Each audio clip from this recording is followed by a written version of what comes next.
And welcome guys, after a long 1 month break from streaming, which I wouldn't even call it a break because I never wanted to stop.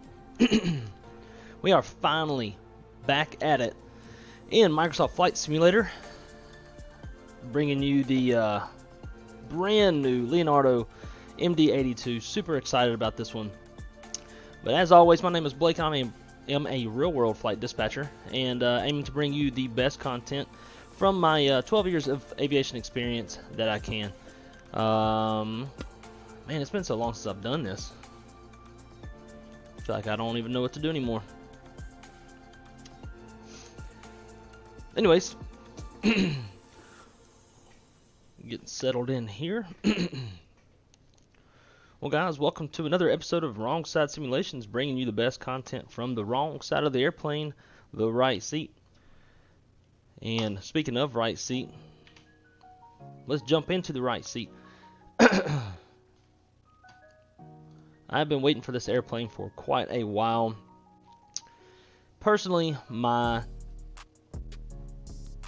guess in order, I've been waiting for Phoenix first, PMDG 737 second, and then this airplane. Looks like it's probably going to end up being the complete opposite of what I want, but nonetheless, I am very excited to finally have this airplane, to have a study level, in-depth, complex airliner that has true LNAV and VNAV. I've done a short test, was able to start up, taxi out, take off, and then went and got breakfast. Chick-fil-A took a little too long this morning, and because of that, I wasn't able to land the airplane, so I'm not even sure if I even know how to land this airplane, but we're going to give it our damnedest.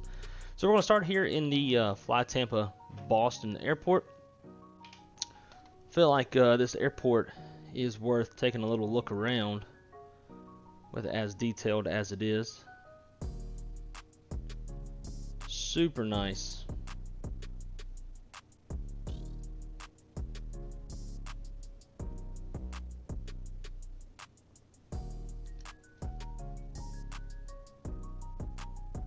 Done a little looking around this airport this morning when I did my little test flight in the MD-82. I have to say I'm pretty impressed. The internal modeling is pretty nice, but what what I like the most is you got passengers and people walking around. Just pretty wild to me. Look at that. It's crazy. Got people walking around. If you'd have shown us this a couple years ago, we'd never believe that this would ever happen.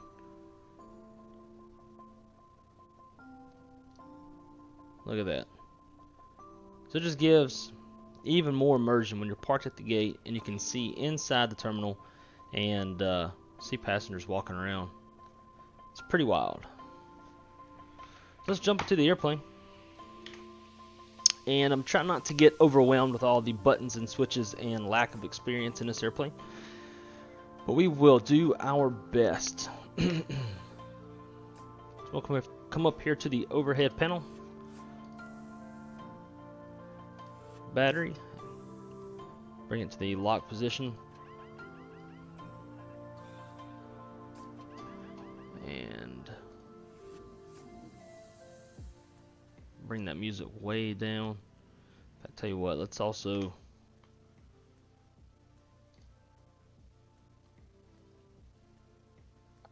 that sound turned all the way up.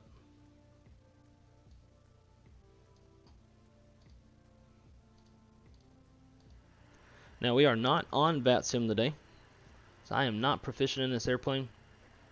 And it's obviously not smart to fly an airplane on VATSIM that you're not proficient in. So today is just going to be a fam ride. Going to get familiar with the airplane and also be a first look for anybody who hasn't seen it. Although I'm sure plenty have. But anyway, so got battery on, ground power's on. Let's see, after this, let's go emergency lights to arm. No smoking is on. Seat belts are off. We want that for now. Probe heat's going to stay, or pitot heat's going to stay off.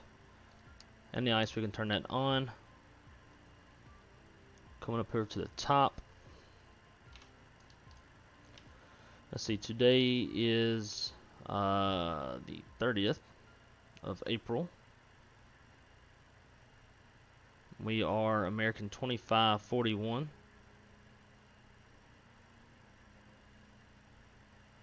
And it's leg 1. Insert that.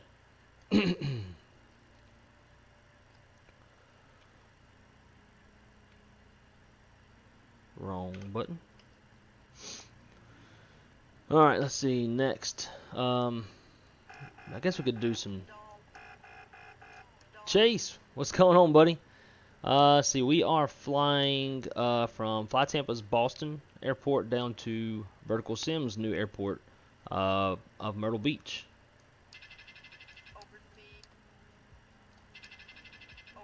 Cool.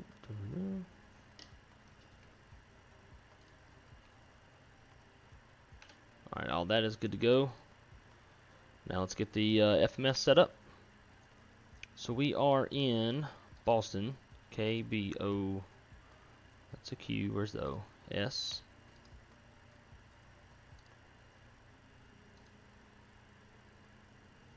Tell you what, let's clear all this out.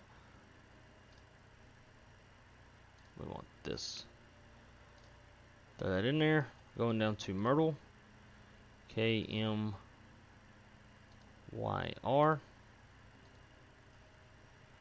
Before we get too deep, might be able to catch you while you fly. My flight time is roughly 1 hour, about to take off now. Yeah, maybe so. My flight time is going to be about 1 hour 48 minutes going down to Myrtle, and then we're going to take a short hop from Myrtle over to Charlotte. So you might be able to catch us on that flight. Let's see. So we got our paperwork here.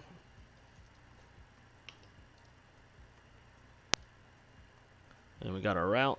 Going to be departing on the Msfs 6, Msfs transition, and so on and so forth. Now, I could do this the easy way and put the company route in, but we're not going to do that. We're going to put the full route in because we try to be somewhat realistic pilots, right? Let's see. Let's go departures.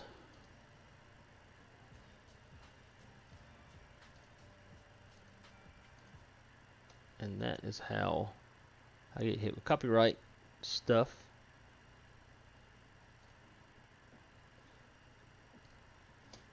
Alright.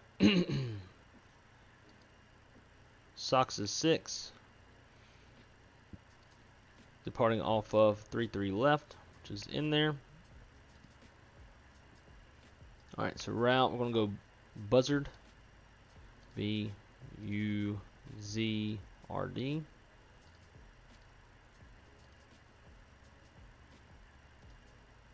After that is Sierra Echo Yankee VOR. Where's this?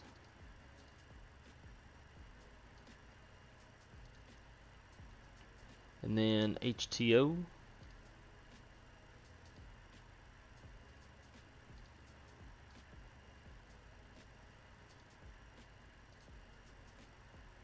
From there is going to be the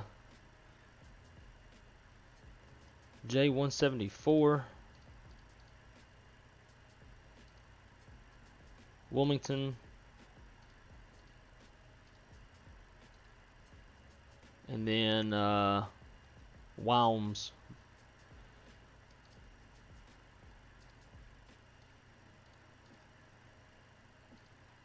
Cool. So we got that in there. Let's go arrivals. Arrival. We want ILS 18.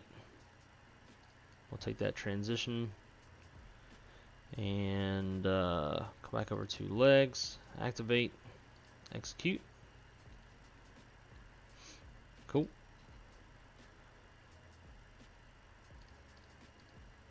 It might be too heavy for 340 off the bat, but we'll give it a shot. Alright, so our planned zero fuel weight is 115.8. cross-check that in the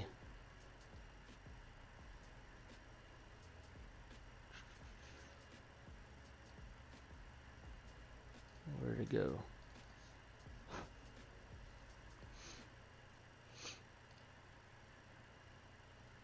Alright, so we got it here. So it should be loaded up. Well, Chase, so far so good. I did a little test flight this morning. I didn't get to land, so I'm not totally sure if I know how to land the airplane yet, but I was able to get off the ground and use VNav and LNav and all that good stuff. So far, I'm really liking it, but we'll see how this stream goes. I might have a different opinion at the end. Cool. So 115.8 on the zero fuel weight.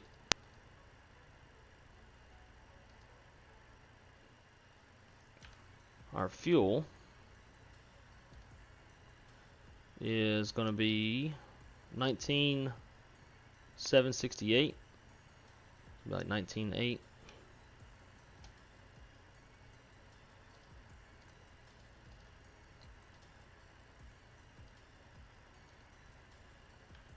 And then our reserve fuel is going to be 4.5. Actually, we'll call it 4.4. Yeah, I figured it might be too heavy. So we'll start with 320 on the climb, and we'll step up once we make weight. Let's see, our average cruise wind. Let's see. It's 316 at 72.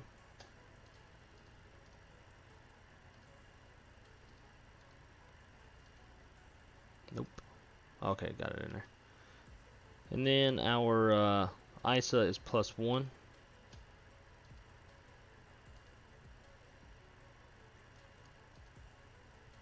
And take off. So this part I'm not totally sure.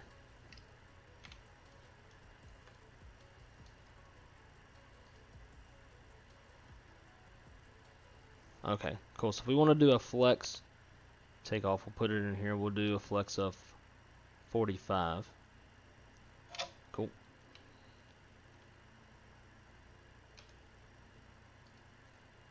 To get our V speeds, we'll pull up this little card. And V1 is 133. V2 is 137. Or VR is 137. V2 is 146. Throw that in there. Sweet. Now, dadgummit, I keep forgetting that there's no there, and I don't know if this is supposed to be. I've seen other people with wing views, but I didn't have wing views in the fixed camera like you usually do with most airplanes. So I created one myself, which is usually my autopilot view. I bound the wing view to that view, so I'm probably gonna make that mistake quite a few times today. Let's see. So our V2 needs to be 146 plus 10, so that gives us 156. On the charts for the SOXA 6 departure, top altitude is 5,000 feet.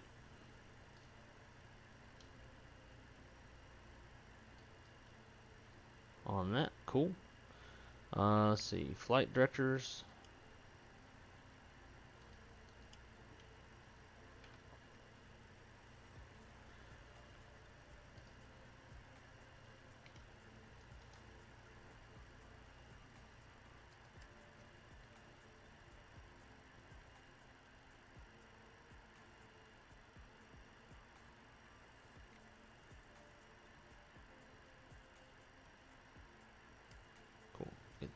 Don't want to be hearing those marker beacons.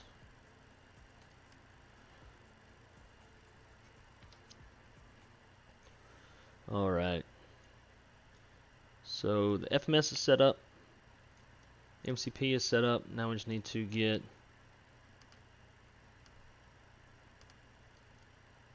this display set up. That'll work.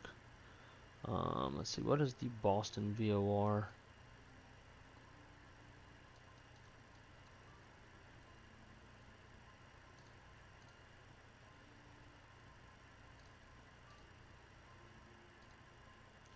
.7, so we'll hard tune that.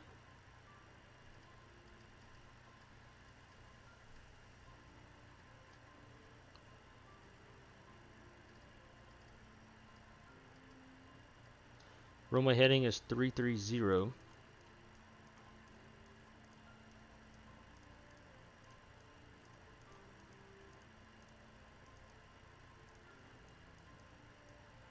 This isn't mandatory. This would be if we needed to come back. This would be the runway that we would be departing off of. And we'll put in the heading as well. It's good to have that to assist you in lining up on the runway. Alright, get that uncaged.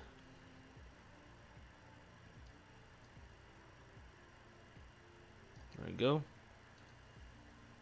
Our speed's bugged. They are bugged. Altimeter's 3005. And let's get the APU on. So we need fuel pumps on, start pump, and then run it. Hold it down for a few seconds, and then we should see EGT and RPMs coming up.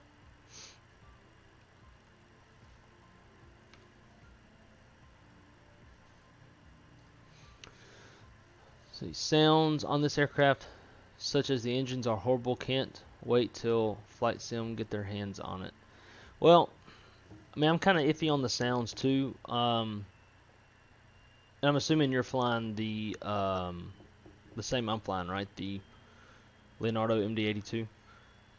In the real airplane, because the engines are so far back, you don't really have much of an engine sound from the cockpit. Now, once like you're outside, I would agree that the sounds aren't so great. But from inside the cockpit, a lot of people complain they can't hear the engines, but that's realistic. You can't really hear the engines much in this airplane from the cockpit. All right. So we've got the APU on. We can switch to the APU gens. Get external power off the buses. And we'll go ahead and pull the ground power and the AC. Now, as far as our fuel goes, we've got 19.7 on board. That's what we want. Start getting some passengers on. We are a full boat today. Heading down to Myrtle Beach.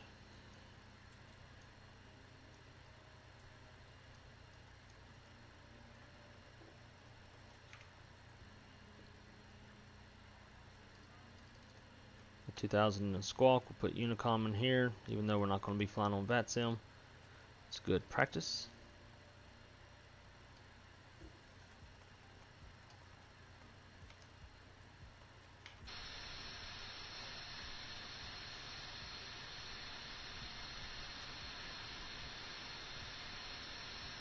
Tell you what, this is a good looking airplane.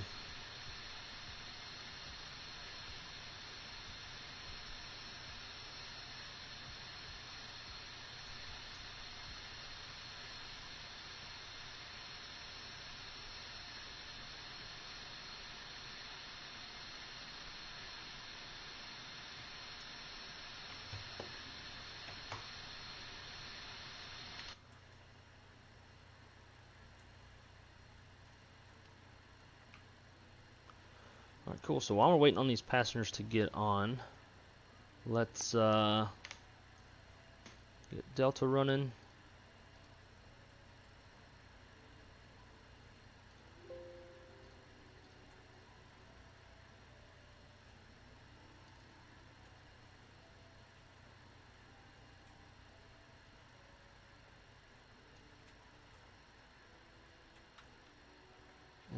Maybe we'll do little packs as well.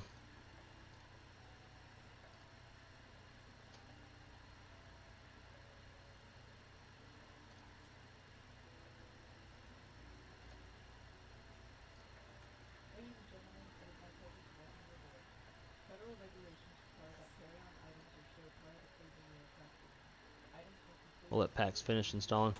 So Chase, the 737-700. That's the level up 737-700 on X-Plane. Is that the one you're flying?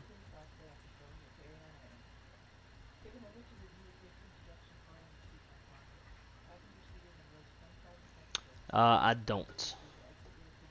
Do not fly with American Virtual Airlines. I fly the Delta Virtual because you can fly pretty much all airlines on that.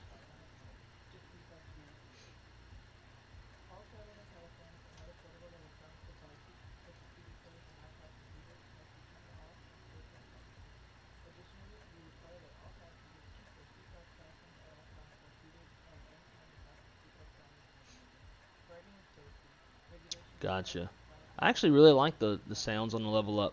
I think the sounds is probably the best thing about that airplane.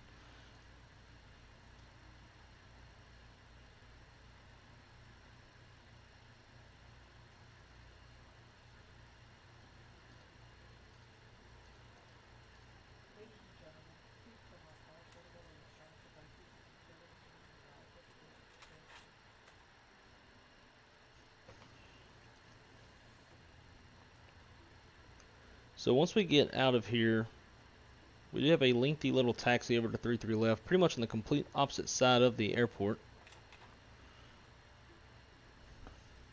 Man, it's taking forever.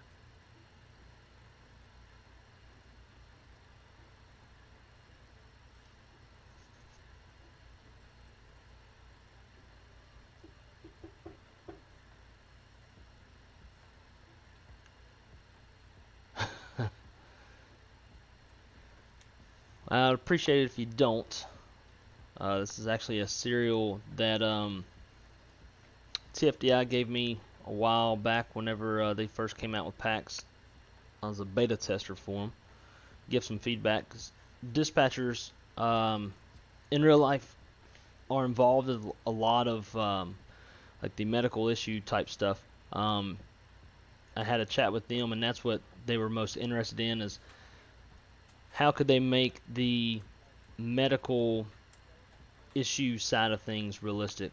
So I was giving feedback on that, but yeah, please don't, because I don't want them to get mad at me, since it was a key that they gave me.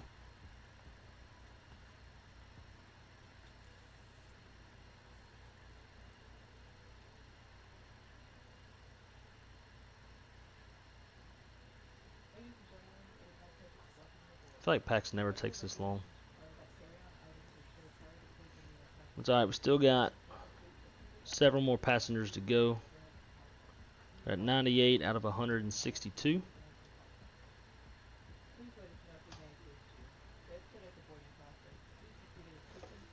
We're pretty much set up and ready to go. Once all these passengers get on.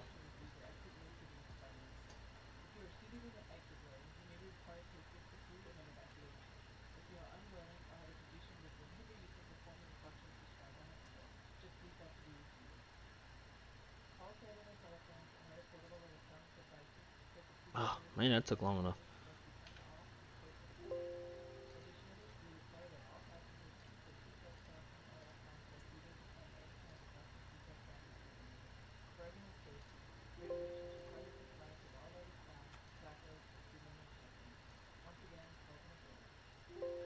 Oh yeah, this thing's got all kinds of...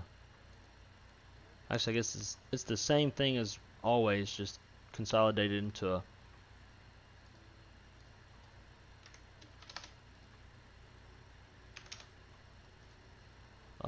an easier... Definitely no Wi-Fi or in-flight entertainment on this old ass airplane.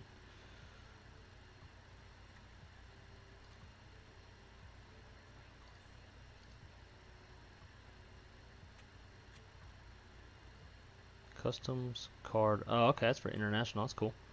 Like continuation. And then I want to get rid of. Oh.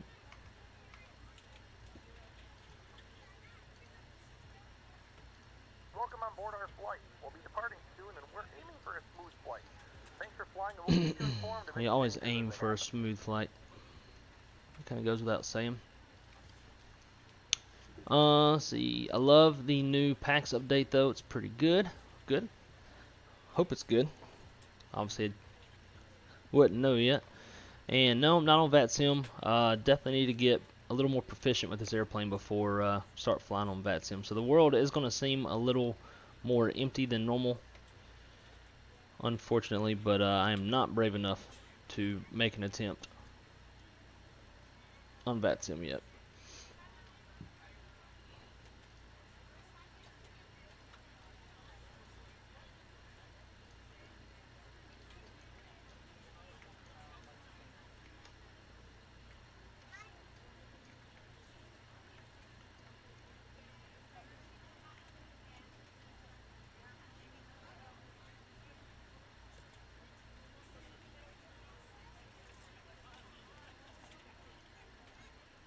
It would be kind of cool if there were some sounds with the doors.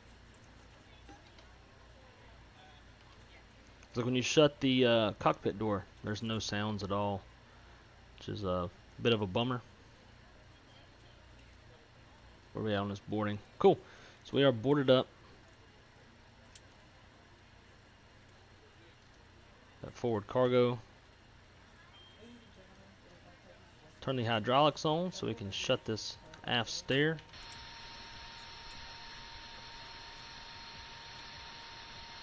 I guess that thing closes pretty quick.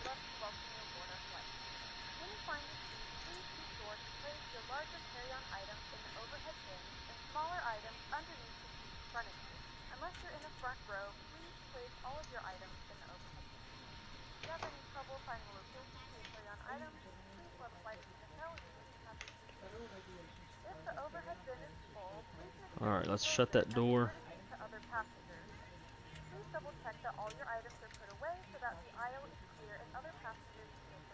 Main cabin is shut. Cool. So now we can close that door. Door's closed. But the weird part is you can still hear the flight attendant just as loud as before.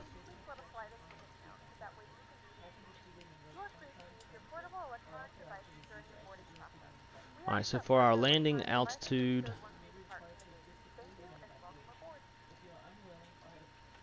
it's going to be, touchdown zone elevation is 23 feet.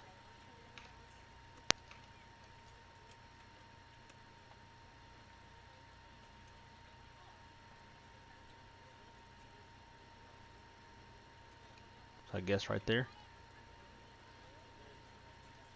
And then let's see. Dadgummit.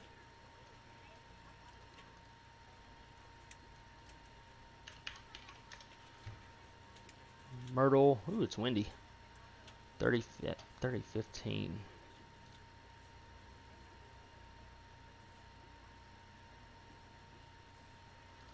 That ought to do that.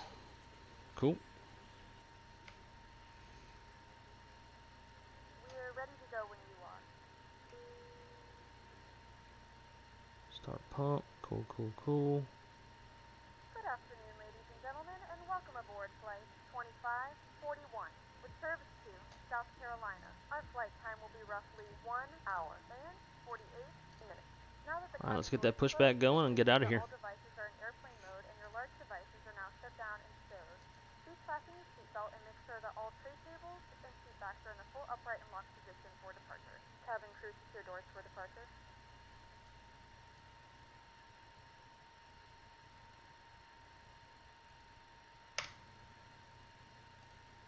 Cockpit to ground. This is ground. Stand by.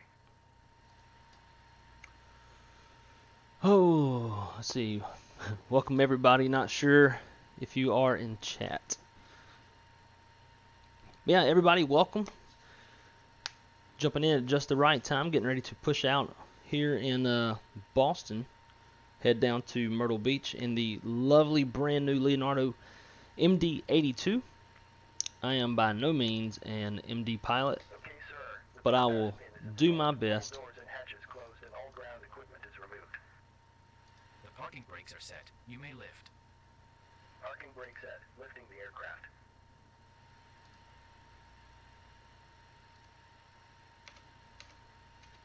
We are cleared for start and push.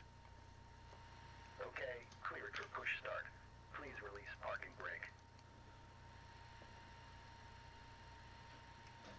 Parking brakes are released.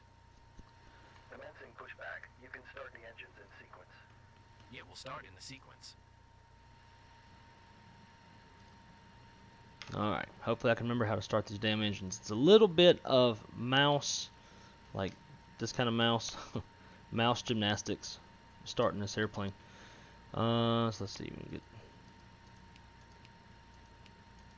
the air off, so our pump is on, go ignition A. Hello everyone. Thank you for your attention. It's time to get you ready for takeoff. We know you have lots of choices, so thanks for choosing American. We're happy to be your airline. Alright, what am I missing? Now if you'll just follow along with me, we'll be on our way. Welcome aboard. Before we depart, here are some important safety instructions. Why are you clicking that button? First things first, let's buckle those belts. Insert the metal end into Oh the wait, buckle I do this and every pull time. the strap too tight. To open, Pneumatic simply valves. lift Alright, on the top of sweet. the buckle. Now, And remember, seatbelts should be fastened whenever you're seated, just in case of unexpected turbulence. To get us on our way, make sure your seat is up, all electronic devices are put away, that is and your awfully tray slow. table is stowed. If you have a carry-on, push it all the way under the Okay, seat pushback front. completed. If it Please won't set fit, your parking place it brake. in the overhead bin. If you have There a we go, handheld okay. device, please switch it to airplane mode now. You'll find our full electronic Please set device parking policy brakes. in the back of your Yeah, steering was wheel. it. U.S. law prohibits smoking, including electronic cigarettes, at any time. Tampering with, disabling, or Please set destroying parking smoke brakes. detectors in the laboratories may result in a fine. Hold your U.S. horses, law bro. requires all Parking to brake comply set. with lighted and posted Parking signs brake and set. crew Lowering members' aircraft. Now let's review the safety card. Please pay close attention, and before you know it, You may we'll be disconnect. off. Okay, sir. Clear to disconnect. Pin has been removed. See you at the All side. exits on Have a this good airplane flight. are clearly marked. Take Holding a moment position, to locate waiting the for the nearest visual. one. Thank you and Keep in goodbye. mind, it may be behind you. Yeah, those sounds definitely need some work. All exits have evacuation slides to use in an emergency. When directed to exit, jump onto the slide and depart from the airplane. Alright, let's Sub-slides roll may number also be 2. used as a raft, except those over the wings. Or You'll number find 1, the exact rather. location on your safety card. This aircraft is designed with escape lighting on or near the floor. A sign will indicate you have reached your exit. In the event of an evacuation, escape path lighting will appear. Follow the lights until you've reached your exit. Leave all carry-ons behind. Just head quickly and safely to the nearest exit, and don't forget, it may be behind you. Now, if the airplane loses pressure, oxygen masks will drop automatically. While remaining seated with your seatbelt fastened, hold down on the mask to extend the tubing. The yellow cup goes over your nose and mouth like so, then slip the band over your head to secure the mask to your face. The band adjusts automatically. Normal breathing will start the flow of oxygen. And remember to always put your own mask on first before helping others. Life vests are located either under or next to your seat. Yeah, that's not great. Pull the tab or compartment handle to break the seal. For help locating them, see your safety card. Remove the vest from the package like this. Put the vest over your head. Wrap the strap around There we your go. waist. Attach the buckle and pull tight. Definitely a little more finicky than most modern day jets, that's for sure. Or blow into the red tube on the side. In the water, Alright. light on your vest will illuminate. And please, only inflate your vest when Start outside pump, the airplane. guard it, Now, your seat ignition cushion will be system. used as a flotation device. Just remove the lower cushion and put your arms through the straps found on the opposite side. The crew will now be coming around to do a final cabin check. After takeoff, we'll be back with more information. And if you need anything, don't hesitate to ask. As always, we're here to make your flight great. Because great is what Alright, let's get the aircraft trim. So we're going to be taking off flaps 15.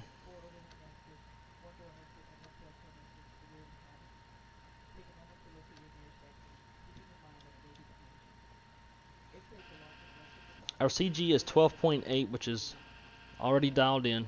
Taking on flaps 15, so I'm going to get this lined up with this. And that little alarm you're hearing, that's just the trim. Think of it like the Boeing 7.3 trim wheel. Okie doke. Auto brakes. RTO. And I think we are just about ready to go.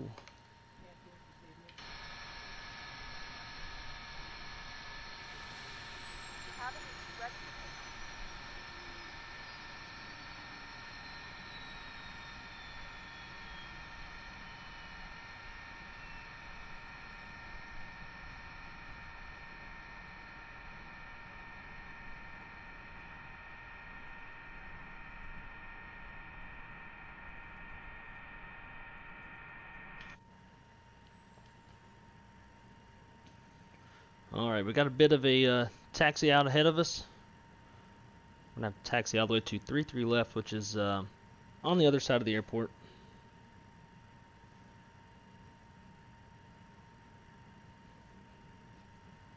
Another little disappointing part to this airplane. So I couldn't find any way to run the tiller. I'll have to go back into the manuals and see if there's any way to use the tiller. But for now I've got rudders bound to my side stick.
Let's see, we want to turn at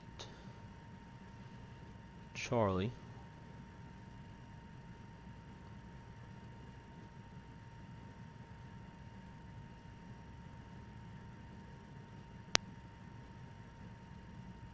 Charlie right here on the left.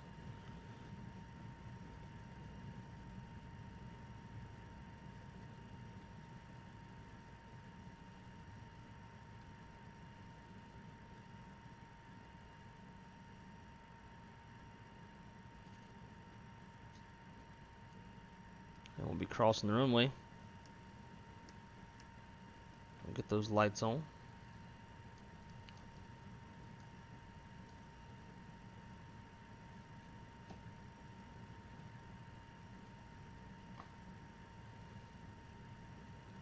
It does kind of suck that you can't really hear the engines from all the way up here. We'll leave lights on. We got another runway to cross.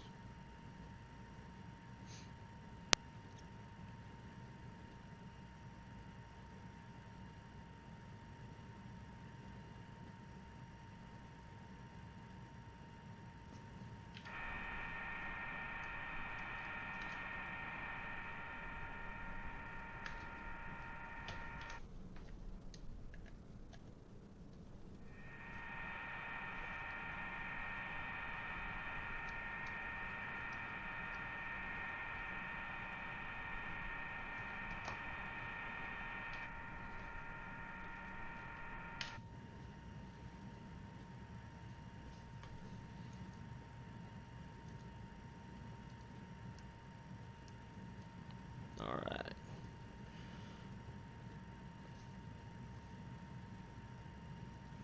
Hope everybody's having a great day today.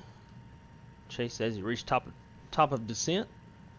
Did you reach top of descent or top of climb? Because you just took off, right? So you'd be reaching top of climb.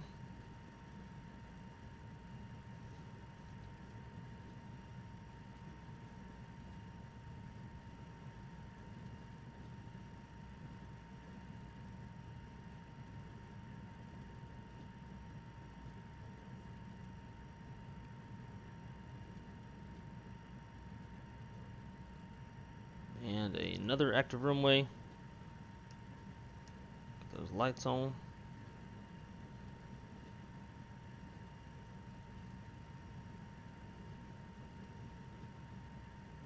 Oh, okay. That's a pretty short flight.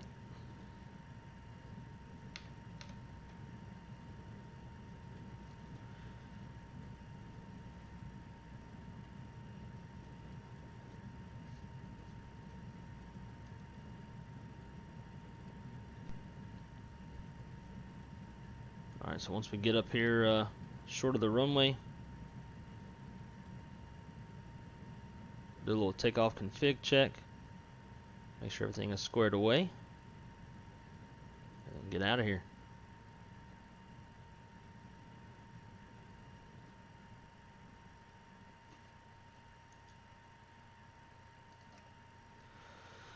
Alright. So let's see. So hydraulics are on. Everything looks correct. APU did shut off. I think we are now good to go.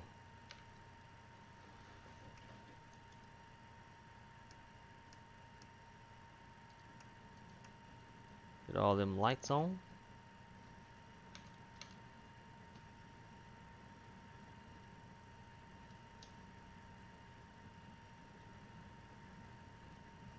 So my little test flight earlier, engaging auto thrust didn't work until I was airborne. Although I wasn't in a, I don't think I had the, I don't know what you'd call it, the little part down there that's got the TO flex set. I don't think I had that clicked earlier, so that's probably what did it.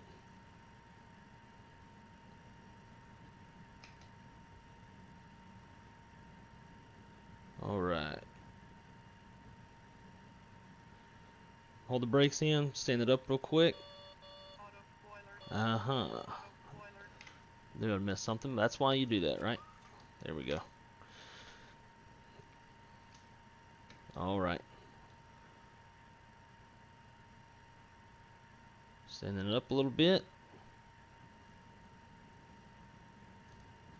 Auto thrust. We got clamp 45, cool, so we know.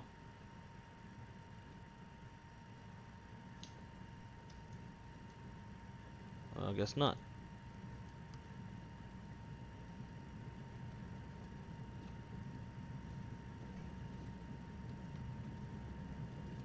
I'm all out of whack.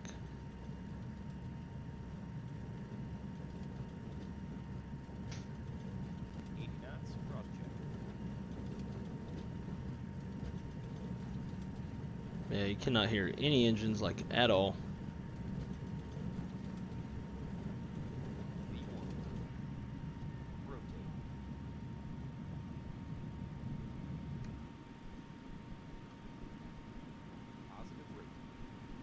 Gear up.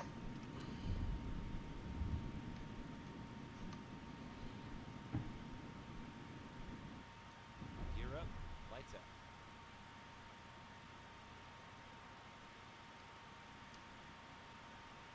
Alright, it's 400 feet. Let's go. Nav? VNAV.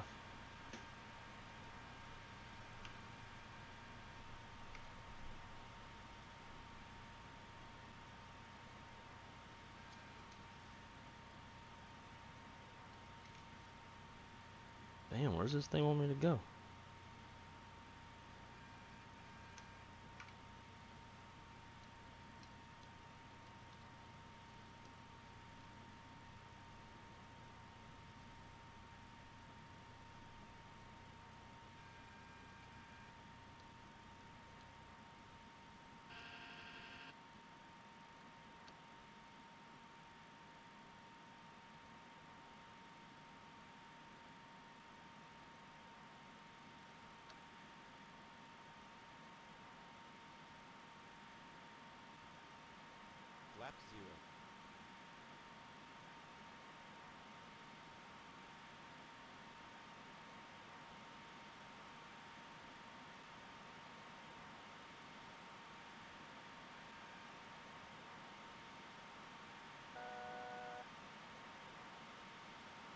comes 5,000.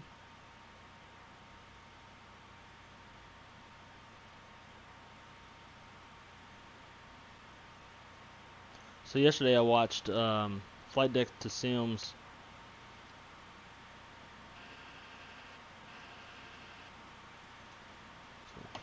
Slats up. His stream on the MD-82, and he was right about big movements in the flight controls. It does feel like a pretty heavy airplane.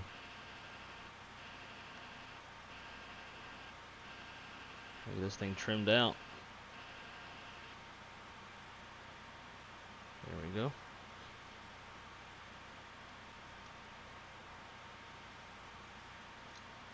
Get that autopilot on. This master caution should be the center tank fuel. It is. We'll kill that. And we'll take it up to our final cruise of 34,000 feet. Actually, we're going to start with 32 because we're too heavy for 34. So we'll pull that. And it's armed, as we can tell, with the Amber 320. And then we're going to hit VNAV, and that's going to tell it to start the climb.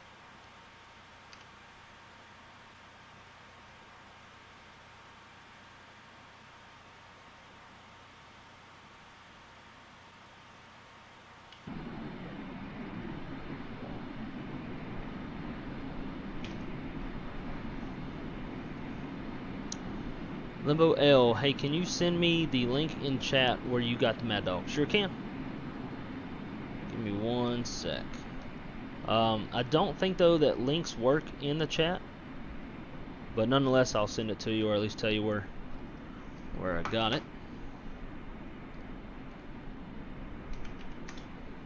And I was actually having a really hard time getting it this morning. 'Cause it seemed like everybody was trying to buy it.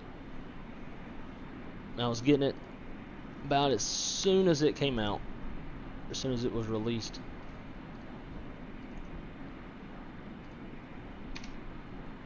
There you go. So I got it at simmarket.com, and it's on the very front home page.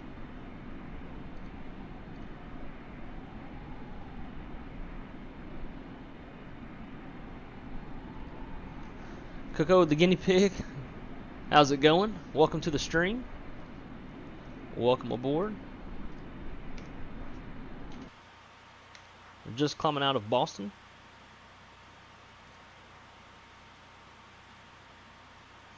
Took it out of Flytampa's brand new Boston airport.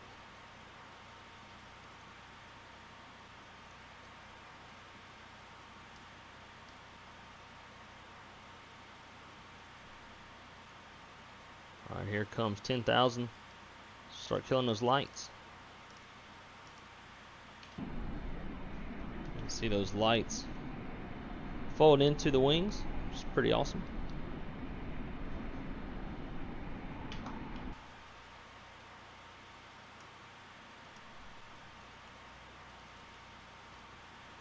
And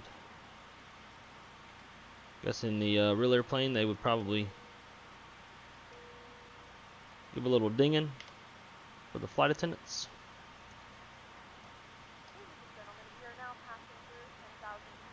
Nope, just took off. We will be landing in about the next hour and a half. We're going down to Myrtle Beach. It's a Verticalsim, new Myrtle Beach scenery. We are crossing, looks like Colin now. Let's go to legs. Go direct. And let's see, how far out do we want to go? We'll cut the corner off this thing.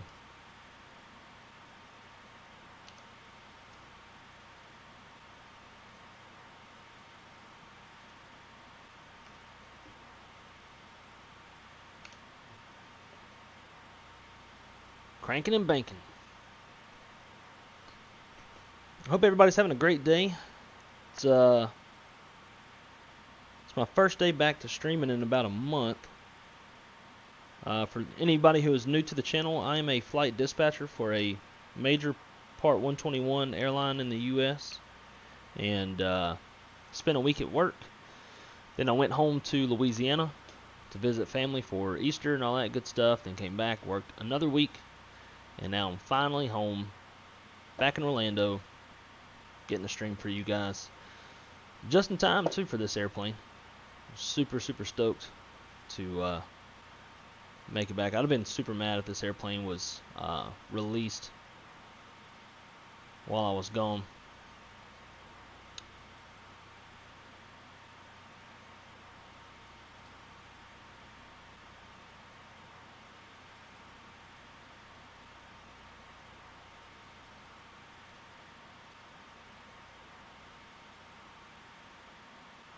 So, I just saw your comment that the sim is lagging. If it keeps up, let me know. My girlfriend is updating her Call of Duty on the PlayStation, and that might be affecting the stream a little bit.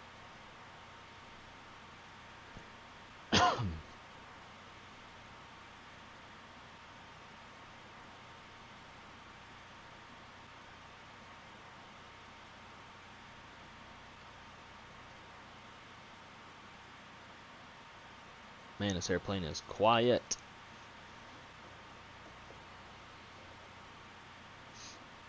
Yeah, chase time did go by a little fast. Oh, well, I guess maybe it went fast for you. It definitely did not feel fast for me. The whole time I was gone, I was itching for my flight sim, wanting to fly, and not being able to. Still lagging. That's weird.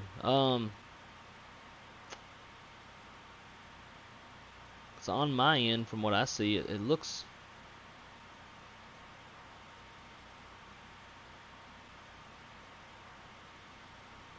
relatively smooth. Chase, is the sim lagging on your end?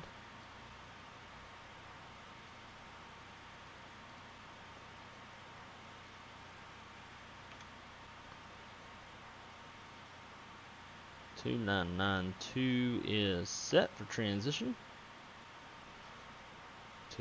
Oh, I guess it's only gonna do it on. Didn't have to do that earlier. And make sure we got it set in the standby as well. Cool.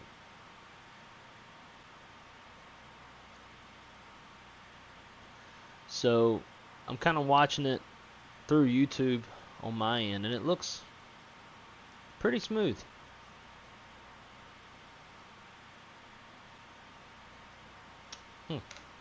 Not sure though. We'll keep an eye on it for sure.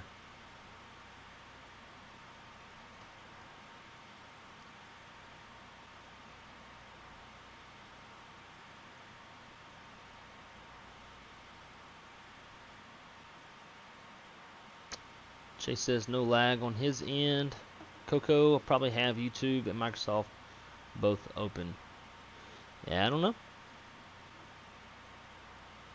Both high-end tabs, yeah.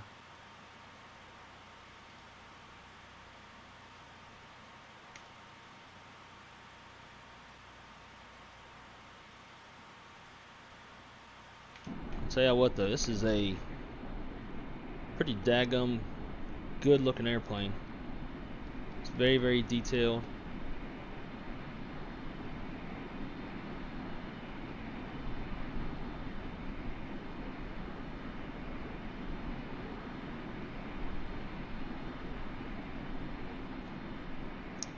Yeah, Coco, not sure. It's not buffering at all, is it? On your end?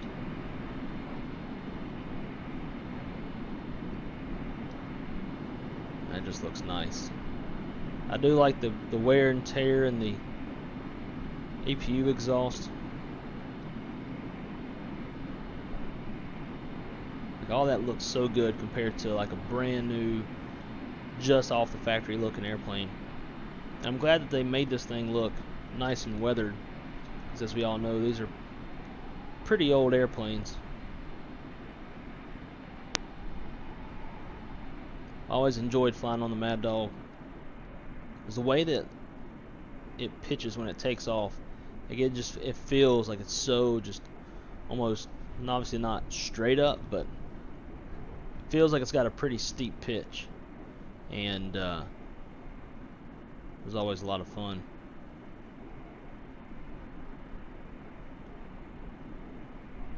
One thing that's a little disappointing is it has fixed sounds.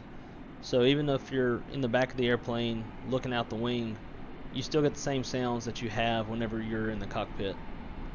That's a little bit disappointing. Hopefully that's something that they'll work on in the future. I think they also need to work on the strobe light, because you can't really tell that it's going, but it's going.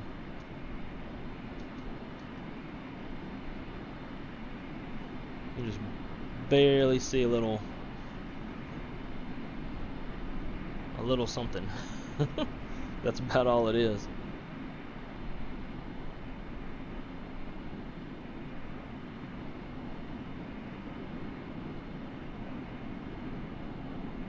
Such an iconic livery on this plane.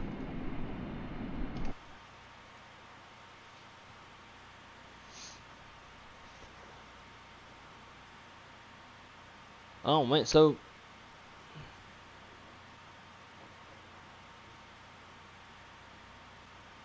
trying to think. I feel like YouTube shouldn't affect your Microsoft.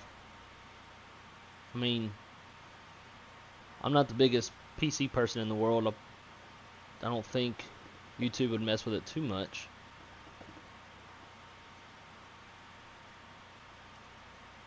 Unless you just have a lot of other stuff going as well. Maybe you're soaking up a lot of VRAM or something like that.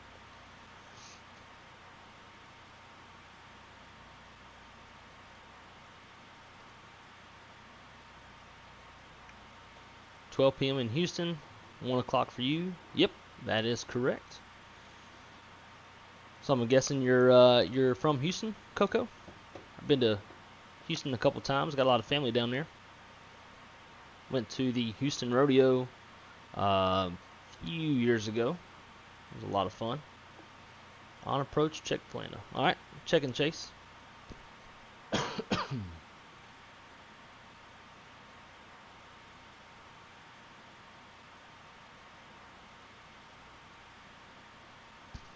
Oh yeah, I see you. Did any of that weather give you any problems? You have to bob and weave around some of those little scattered cells?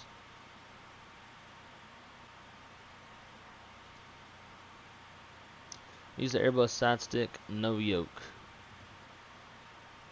Yep, I actually am using both right now.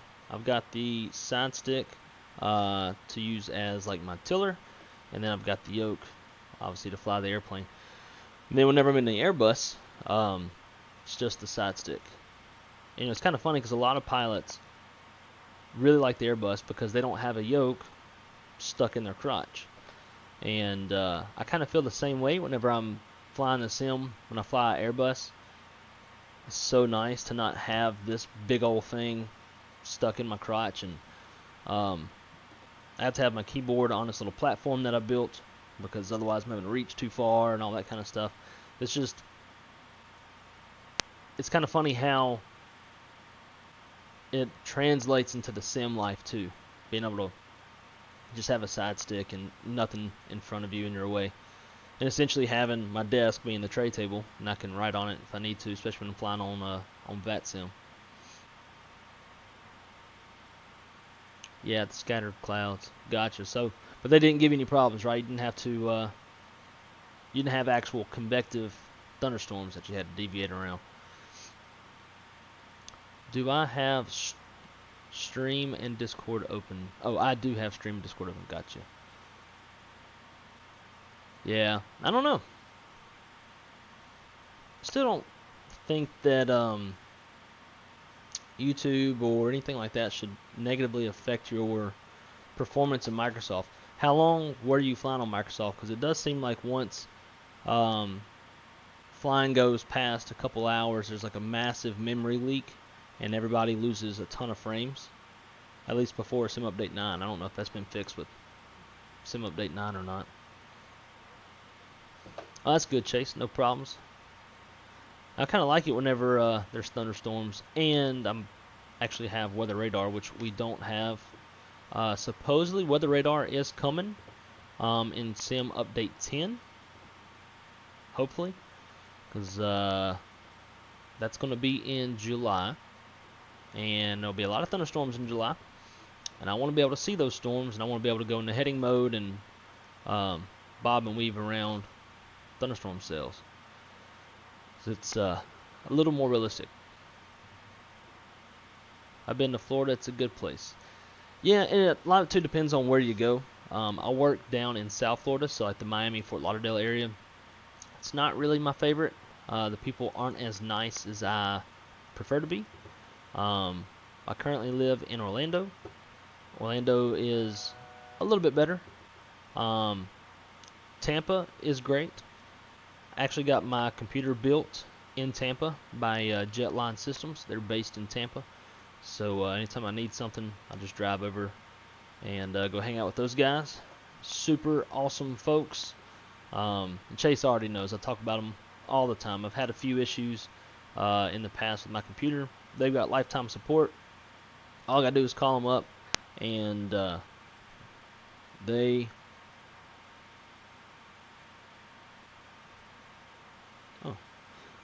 ask, or they get me fixed up quick. And it won't even have to be a computer issue. It'll be like if my Microsoft Flight Simulator is having terrible frames for no real apparent reason, they'll like my buddy Tony over at Jetline, he remoted into my computer for about 2 hours, and we did a lot of troubleshooting for 2 hours trying to get my flight sims frames and performance better. And I don't know, those guys over there are just awesome. So if you're ever looking for a computer, Jetline Systems is definitely recommended on my channel. I'll put their logo on my thumbnails for a reason. But yeah, Tampa's a pretty fun place. But my favorite in Florida is Destin, Florida. Super nice, beautiful water, really friendly people, great food. It's an awesome place to visit on vacation. It's kind of expensive, but it's an awesome place. That's a pretty view down there.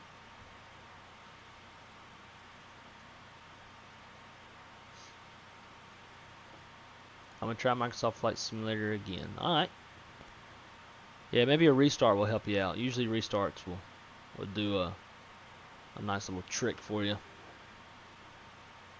Alright, Chase. Good luck, smooth landings. Let me know what your landing rate is whenever you get it. I'm watching you on Volanta.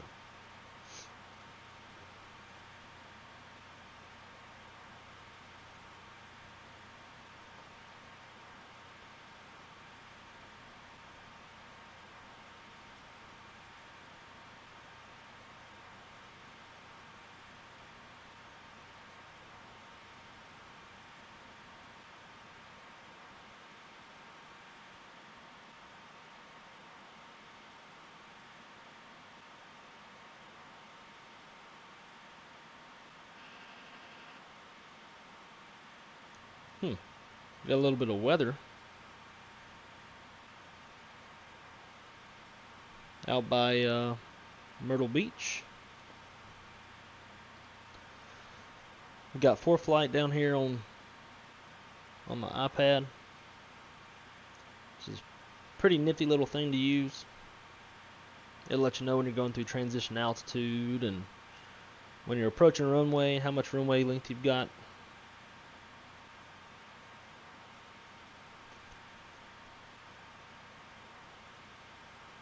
Let's see. In our flight plan, CRE. I don't remember what that name of that fix is. Let's put it in.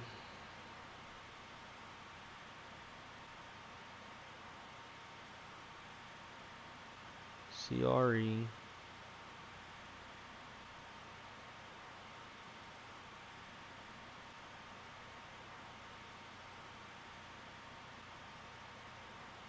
Bivets.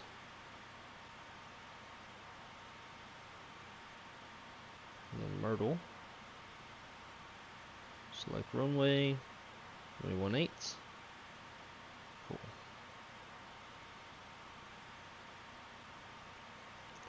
So what we'll probably do is we're going to take this CRE out and just go direct Wilms to UDEC. I don't even know how to say that. So let's go delete, clear that out.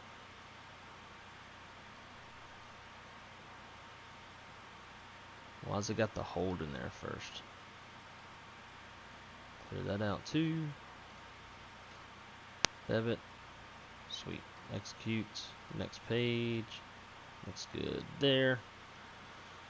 Alright, let's check. Let's go into plan. We'll step through.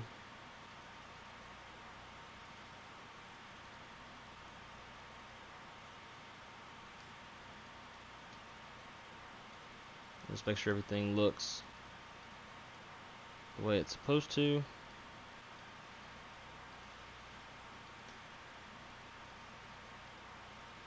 Looks good to me.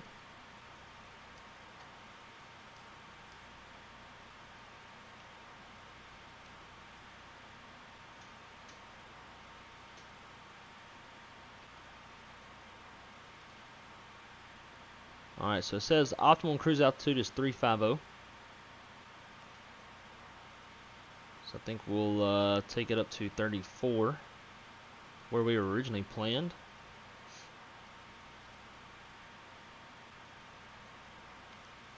Oops, wrong button. 34. Lock it and VNAV. And once the engines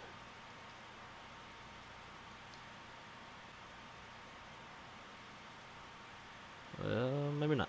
Let's see. Oh, that's right. It's never changed it there. Execute that.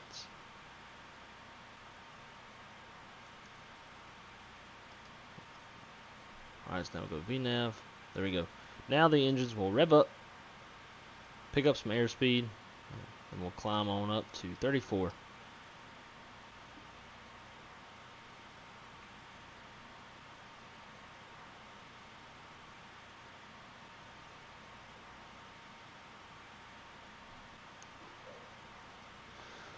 Let's see. Oh my gosh, update takes so long. Yeah. Yep, if you didn't have that updated, that will definitely cause you problems. So what you should be getting right now is Sim Update 9, which has a lot of fixes in it. At least it's supposed to. Probably break some other stuff. But by downloading that, you should hopefully stop having issues with your Microsoft Flight Sim 2020. Now, Sim Update 10, when it comes out in July, it's supposed to have DLSS, and that will increase your performance by 50 to 60%, which is massive. Hopefully, a lot of those stutters go away whenever we get DLSS.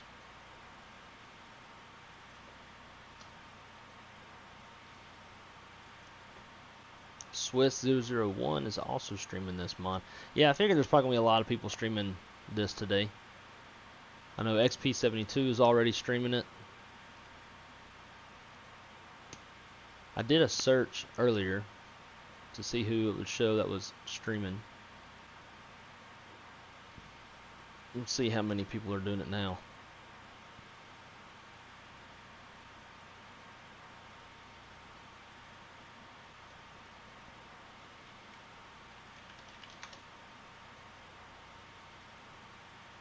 Oh yeah, look, Captain Canada's streaming it. Yeah, I figured there's going to be a lot of guys streaming it today. It is a big day for Microsoft Flight Sim. It's the very first complex study level airliner for this sim, so yeah, I figured there'd be a bunch.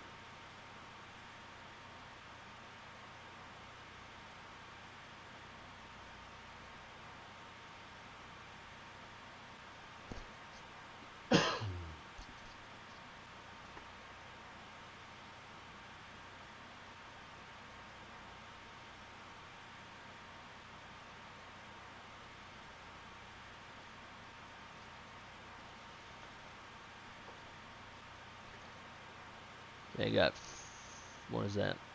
Almost 500 people watching Captain Canada.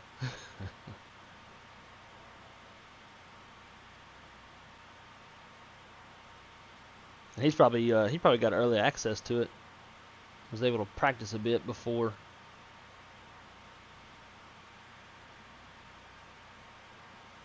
he was flying it.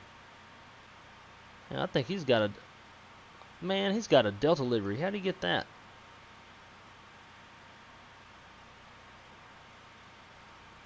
It's crazy. Oh well, I like the American livery. Ours is actually a little bit more realistic, just because American actually flew. Actually, I don't think they flew MD-80s. Or MD-82s. They flew MD-80s. So I guess neither the American or the Delta is realistic for this aircraft, because neither one of them flew the MD-82. What's your favorite airline? Oof. That's a tough question, because I experience airlines different than most people. As far as a product goes, Delta by far has the best product in the States. So I would rank them, as far as just being a passenger, I would rank Delta as my number one. Probably Southwest second. But when I jump seat, so whenever I ride in the cockpit to fly around, I honestly would have to admit that Spirit is probably one of my favorites to fly in the cockpit with, because the pilots are super cool. They're super laid back, super down to earth, and they fly Airbuses, so the jump seat is nice and comfortable compared to a lot of the other jump seats that are out there. So I do enjoy flying in the cockpit with Spirit, but if I'm riding in the back of the airplane, it's probably going to be Delta.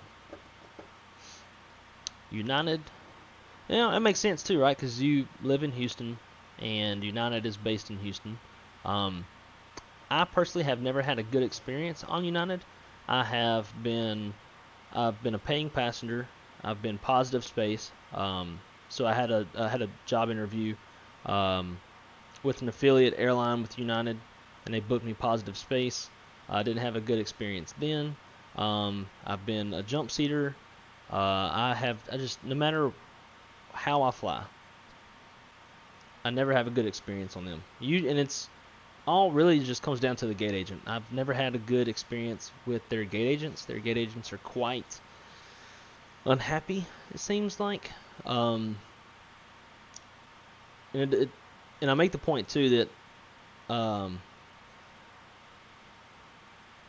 it's been like positive space and non-rev and paying passenger, because a lot of times those might dictate how they treat you. Like if you're not paying for your ticket, then like, okay, maybe they're not going to be the nicest to you, and you're not going to be a priority to them, which is understandable. But when you also are a paying passenger, I feel like they should still act at least like they want to talk to you, but they didn't do that for me. So United, I'm not too fond about. Want to hear something funny about Spirit? Sure. What you got?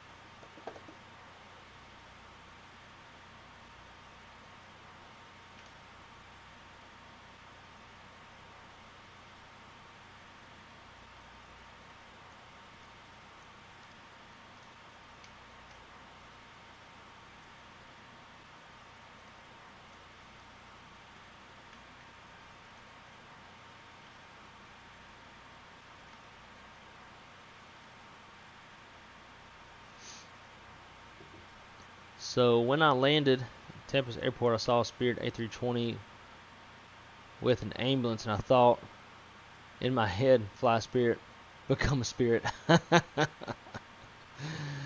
That is pretty funny. That's pretty funny. I like that. People can't sit on the runway for 2 minutes while someone is on final. Pisses me off. Yeah, and I get, oh yeah, you went around, didn't you? Well, so Chase, I will say this. Well, there's a tower on right now. Was tower on whenever you came in to land? But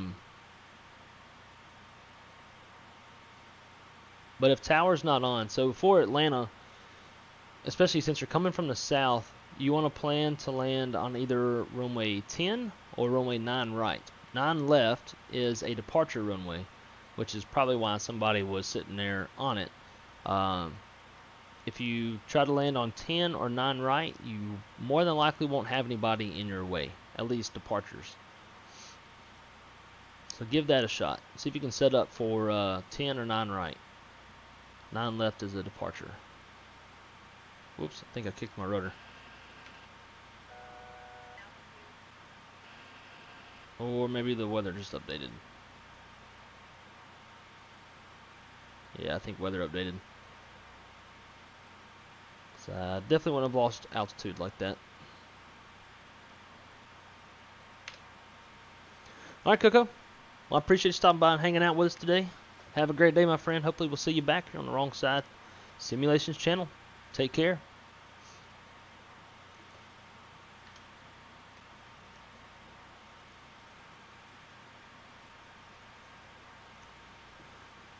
Chico, when will this be available for Xbox?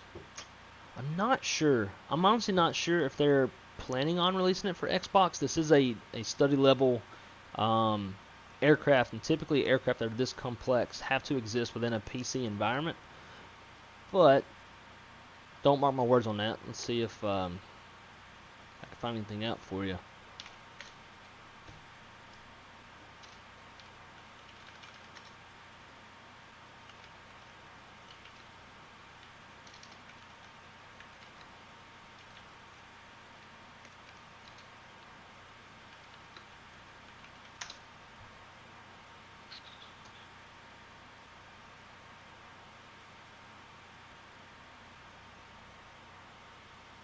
I'm not sure if they're planning on releasing this for Xbox.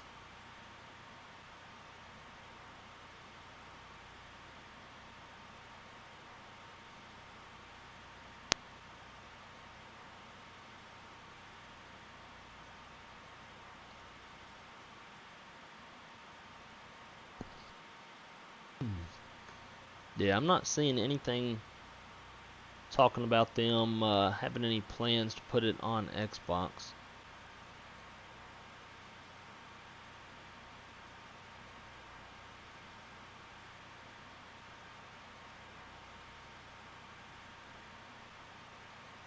Yeah, that's the downfall too with the Xbox is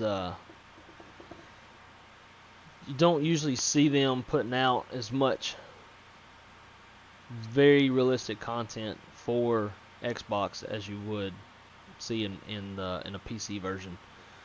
So if I had to bet, I would say they're probably not going to put it out on Xbox. But hopefully I'm wrong. I hope they do. Be nice to have for everybody to have access to awesome airplane like this.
Alright, so we are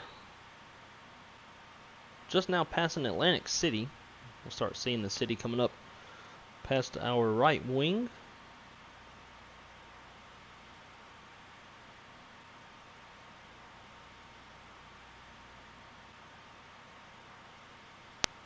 We're just about halfway there, it seems like.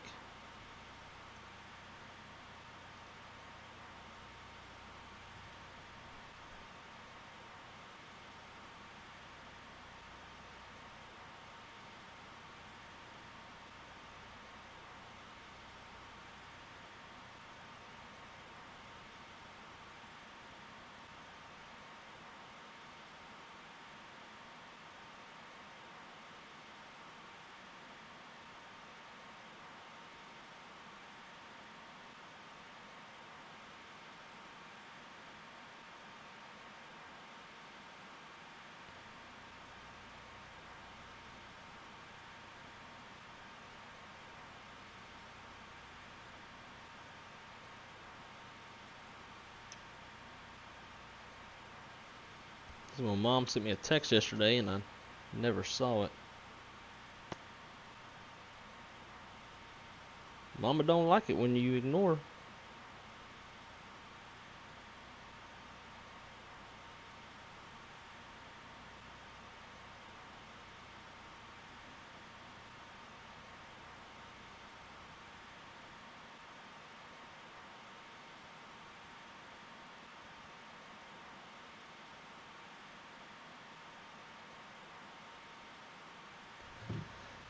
Oh man. And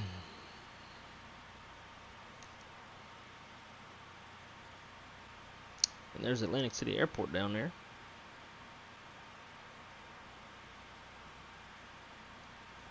I feel like the textures on the wings could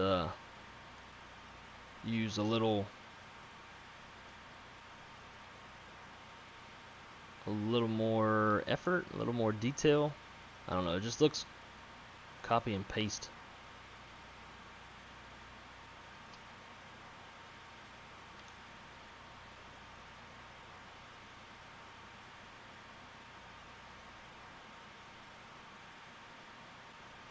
Let's go direct Norfolk.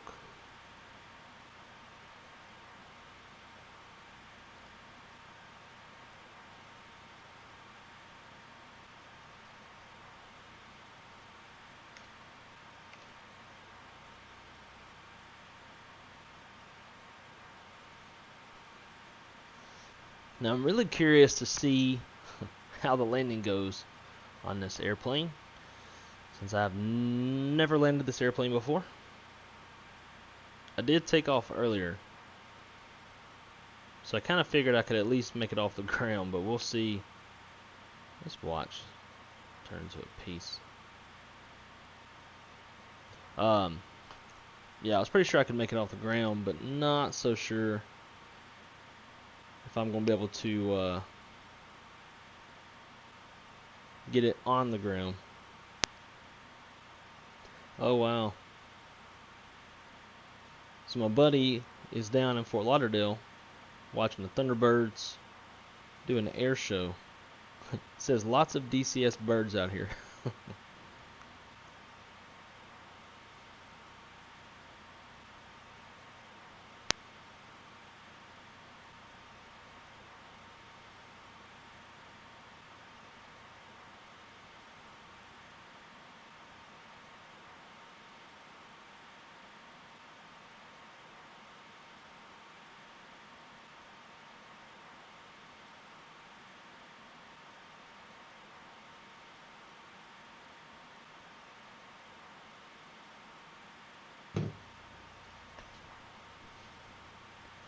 Alright, so Chase, I see you setting up for a second approach.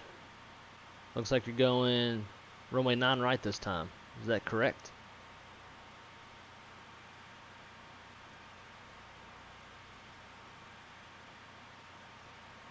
Looks like you did a pretty good job on the go around.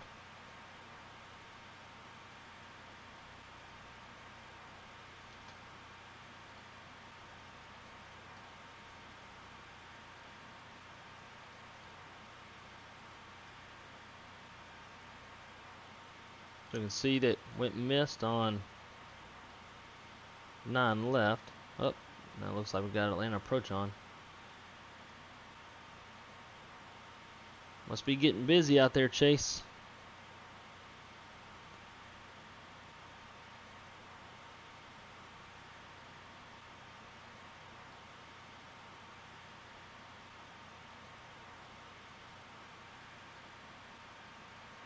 Guess I never did add a flight plan on here. There we go.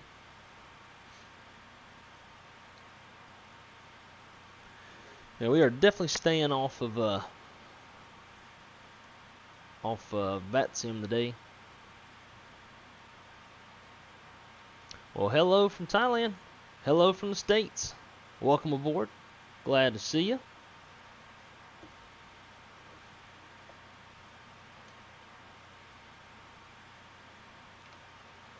Making our way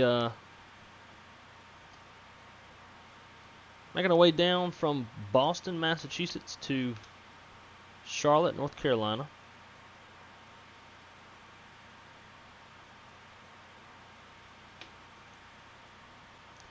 Let's see, flight log. We're going to pick up the frequency for Norfolk. It's 116.9. Whoops, wrong button. So put that in here. 16.9.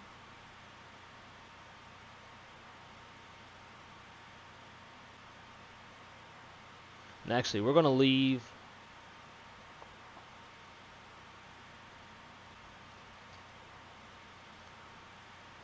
We're going to leave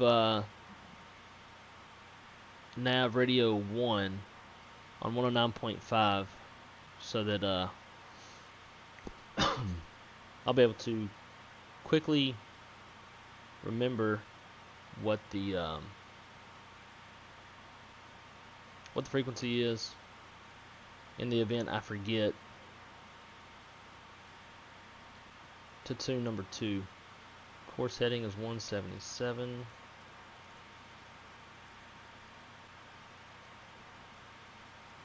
There we go. Cool.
All right, Chase. Get it on the ground this time.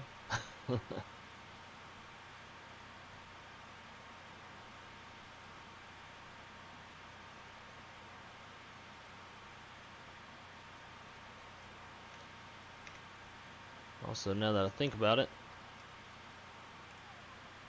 those can go off and then low. Forgot all about that.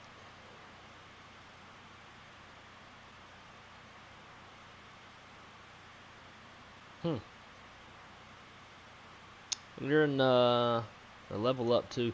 You know, a lot of people told me that the Zebo flight physics are a lot better than the level up, and I started paying a lot more attention to it once they told me that. And I think they are right. I could not land the level up smooth to save my life, but the Zebo, I can grease it on there most of the time.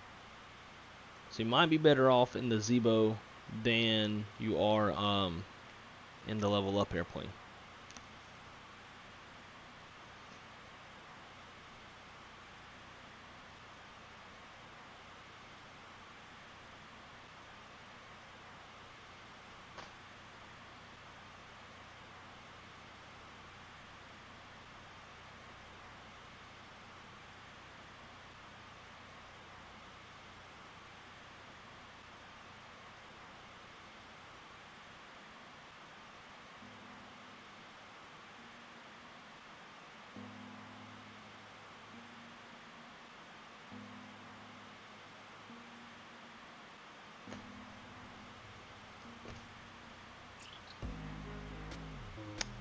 Nice to meet you as well.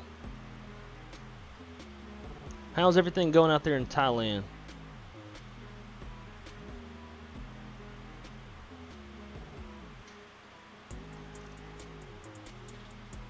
Hopefully that music's not too loud. Y'all let me know. For some reason, approach mode and auto throttle did not want to be on my side.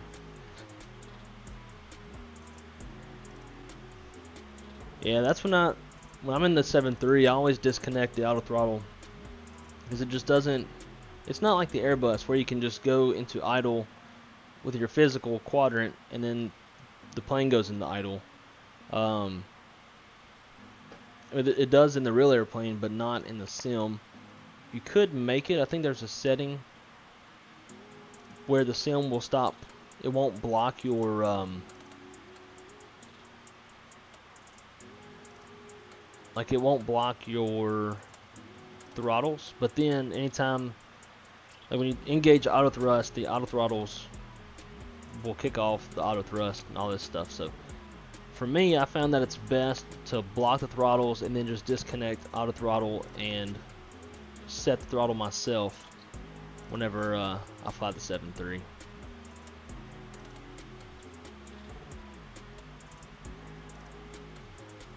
And of course, center and approach tower and delivery get on. Yep. That's the way it happens.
Well, guys, you know it's now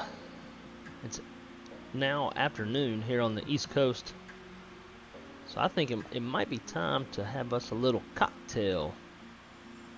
What y'all think? Is 1:41 in the afternoon too early to start drinking? Not drink a lot, just, you know, a drink. Oh, you heard Captain Canada? That's cool. Let's see what city pair he's flying today. Oh, I see he's off the ground. Oh wow, he's got a long day ahead of him. Atlanta to New York round trip.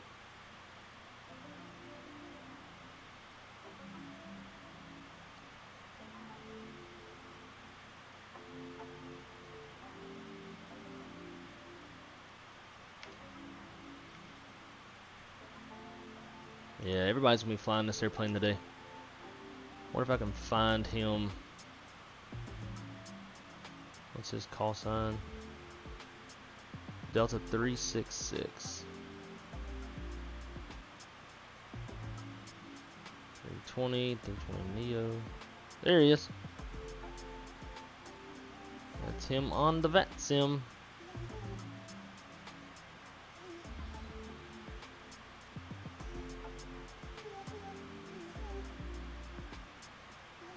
We're up here. I wish they give you a better color than purple. because it kind of blends in a little too good.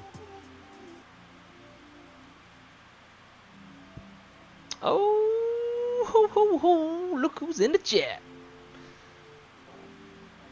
Hey everyone, just stopping by for now. One more flight and I'm out of work. Nice. 5 o'clock somewhere. That's right. As always, brother, repping your shirt, repping your brand. Well, now that we have the blessing of Senor Capitan Shaquille O'Neal, I'm about to go get me a ranch water.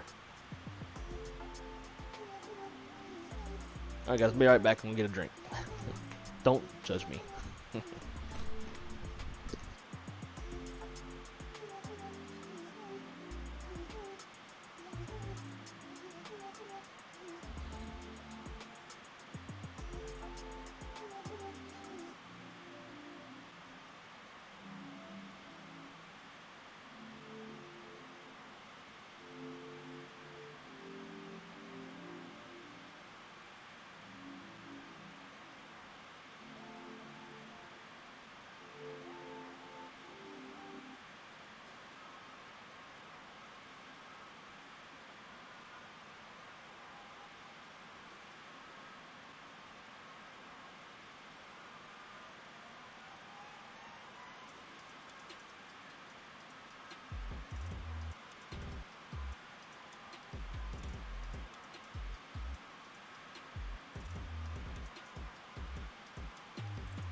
Alright, Shaq.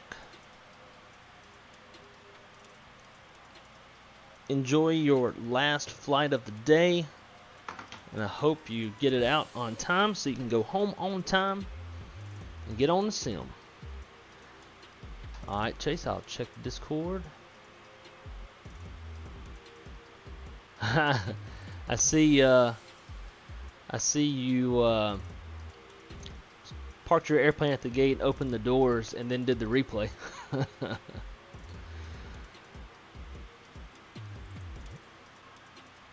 Got all them doors open. I hate it when it does that, and then it won't close in replay mode.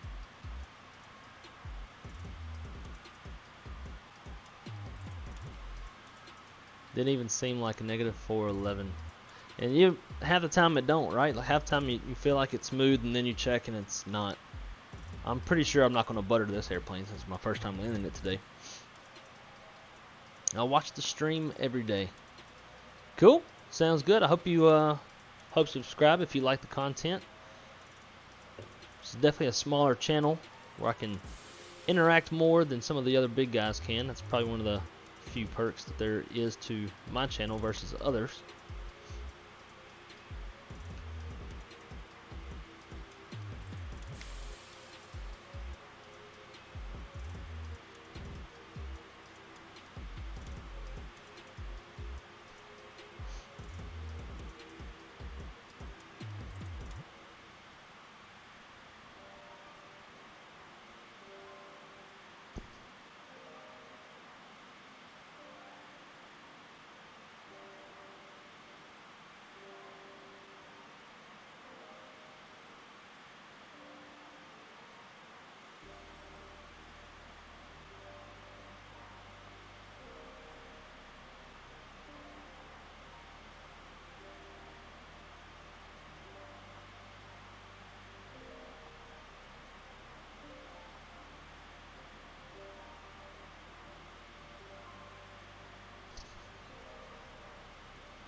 Let's see, for some reason this is the worst I've ever done. It's better when you have actual ATC on, but I deactivated VNav.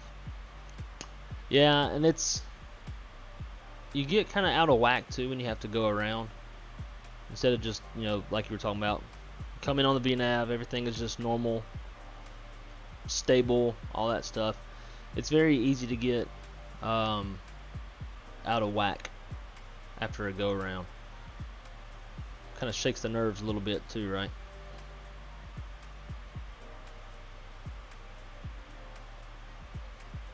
Got us right here, about to cross over Virginia Beach.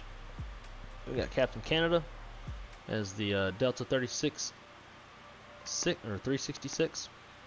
Messed that up.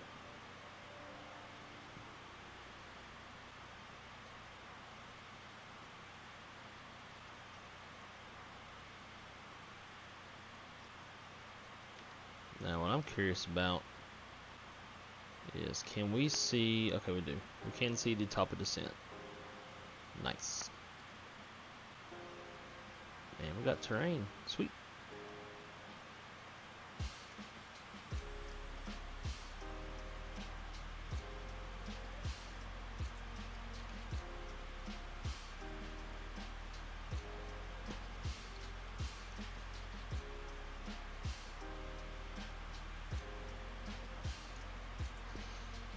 Yeah, that'll make it hard too. If your VREF is that low and then you go that fast, it's going to make it a lot harder. Your plane's going to be a lot more prone to float. And then if you float, obviously you're going to end up setting it down pretty hard.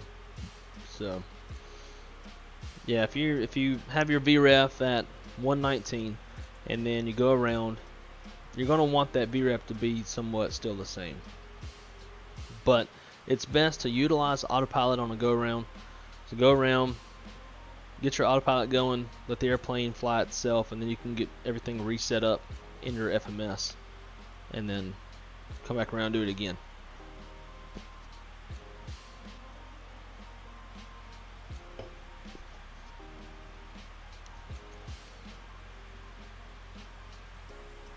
Now we just need somebody to figure out how to make some of these cabin textures. That would be pretty sweet.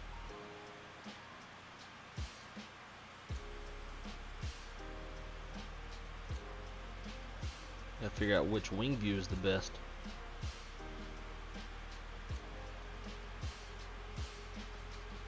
I kinda like that one.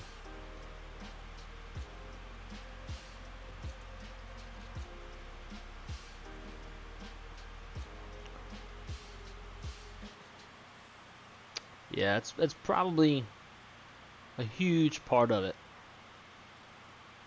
Got to keep that VREF around the same.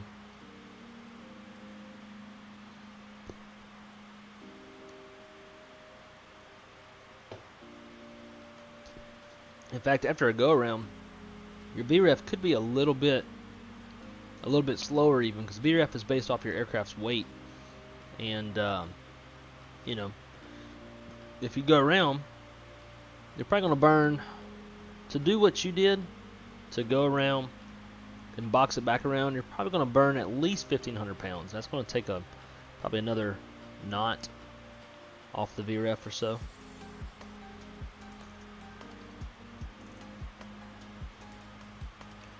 Got some weather off our right wing in real life. I'm not sure if we'll really see it so much. Looks like a pretty interesting place we're flying over though.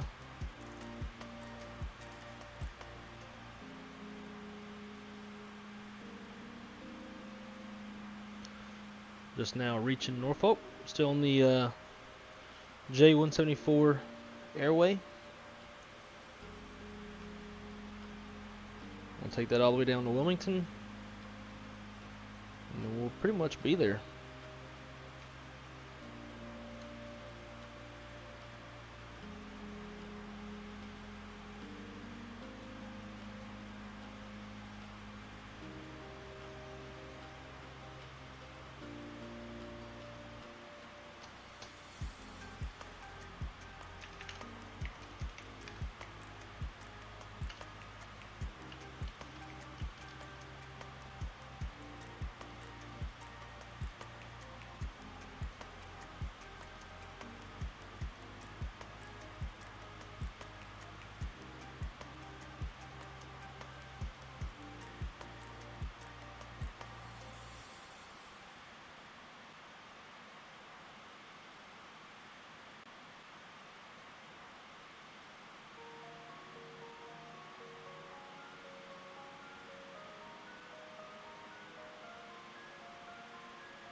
Planning our next leg.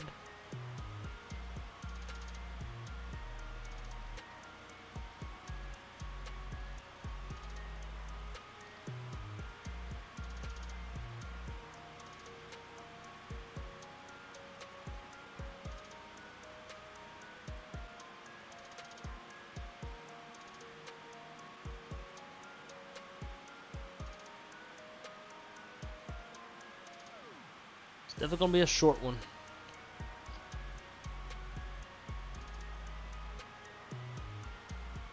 Oh, that's pretty cool. You can hear yourself on Captain Canada stream. That's neat. Let's see. Its next leg's gonna be 42 minutes. Go a little bit lower than that.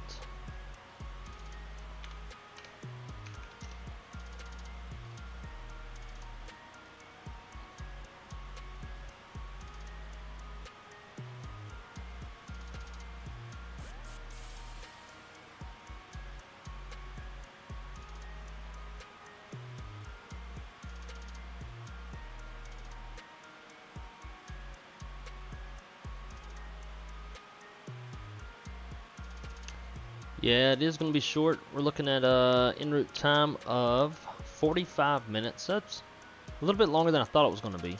It's a nice little regional hop. We're cruising at 22,000 feet. I have been to Crumble Cookie.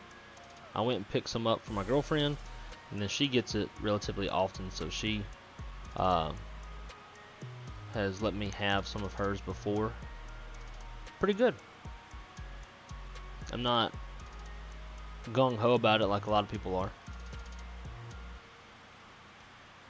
To me, it's just a cookie, but to each their own, right?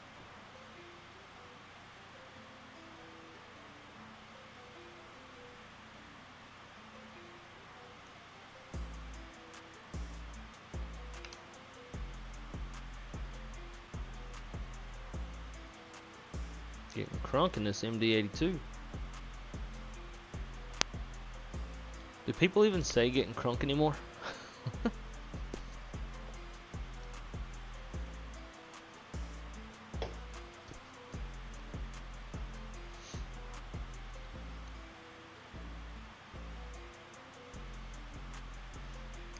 So it looks like our top of descent is right at DIW. Can't remember what the name of that fix is.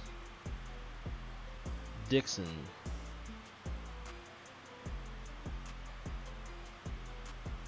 And I believe we're supposed to have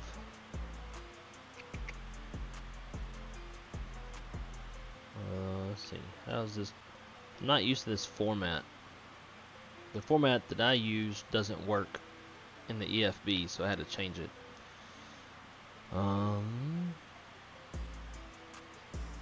Alright, so this is what you burn, this is what you have on board.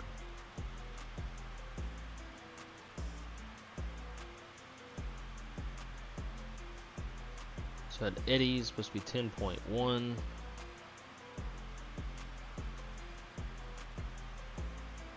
We've already passed eddies. Almost at Gilma. Gilma is supposed to be 9.7 fuel on board. So far, we are about 1,000 pounds under burning.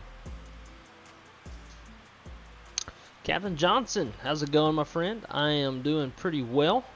How about yourself? How are you on this lovely Saturday with this amazing study level airplane that we have been God has stowed upon us? It's so nice to actually have an airplane now that has true LNAV and VNAV.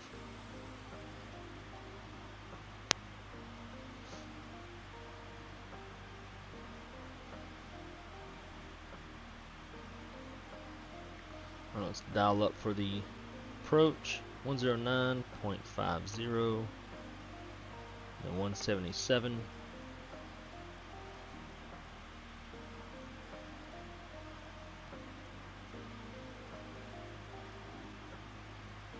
I like it too. You know, I think a lot of people are intimidated by this airplane. It's definitely a lot more to it in a lot of ways. but also not. And also, obviously, the cockpit layout is just very different than your typical Boeing and Airbus. So I think a lot of people are intimidated by it. I'm hoping that some folks will give it a shot and hopefully change their minds and grow to like this bird a lot more. Got a good buddy of mine that watches my streams, and I've had a talk with him about this airplane before, and he kind of gave that same response of like, oh man, it's too old and I wouldn't know what to do in it. Hopefully we can all change people's minds,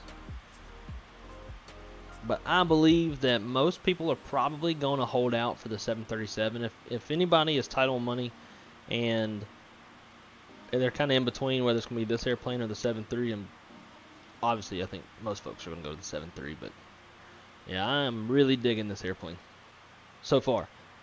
I have yet to try to land it though, so we'll see what my opinion is once we get on the ground, if we get on the ground.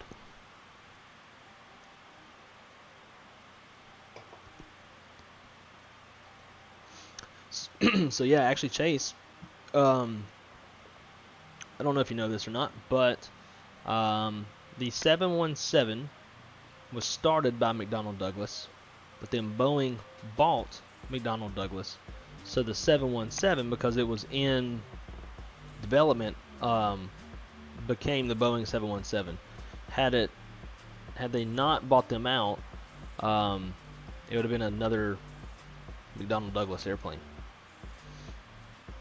There is a 717 for prepared, made by TFDI, and I actually really enjoyed that airplane. 737 stream on X-Plane. Not sure. I'll probably stream this one again on Monday. If we can get that out the way, then I'll do a 737 stream just for you.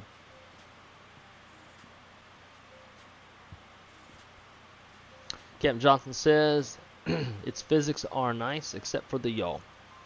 I agree. Now, when you said the yaw, are you talking about airborne yaw, or are you talking about yaw on the ground? So on the ground, I definitely agree. I don't know what they call it. Developers have the whole fancy name for it, but like the wheel friction on the ground in Microsoft Flight Sim is like not very realistic. I can definitely see that. In the air, though, I haven't really kicked the rudders much, so I might not be able to say too much on that one.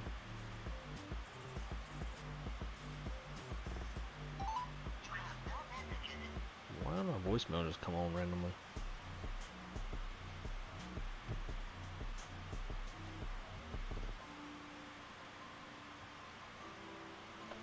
Airborne, okay. Haven't really kicked the rudder around too much. Maybe I'll give it a few kicks on the approach. Watch, I'll do that, and then I'll end up putting the nose into the ground. Do all this flying for no reason.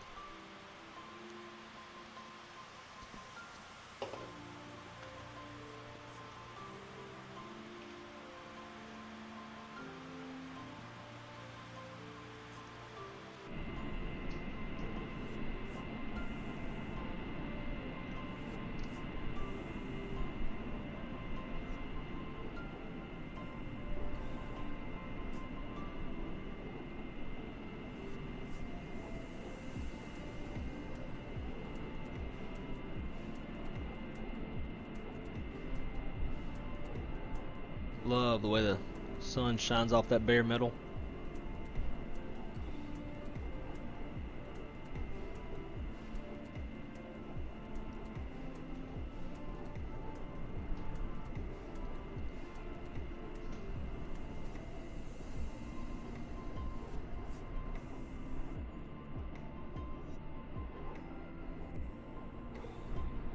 I saw Captain Canada has the modern, or the current Delta livery for this plane. I wonder where he found that.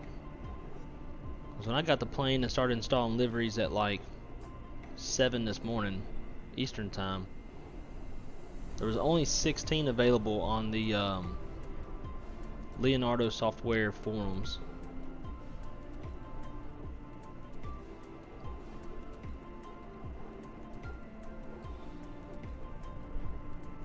Chase, how much was that ProCam add-on? I was looking at that.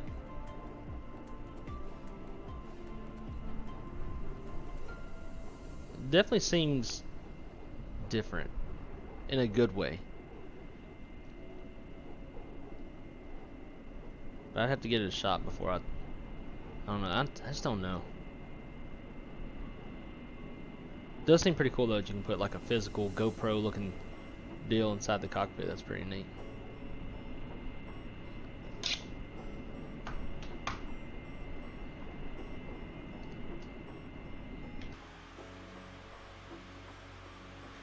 Almost top descent.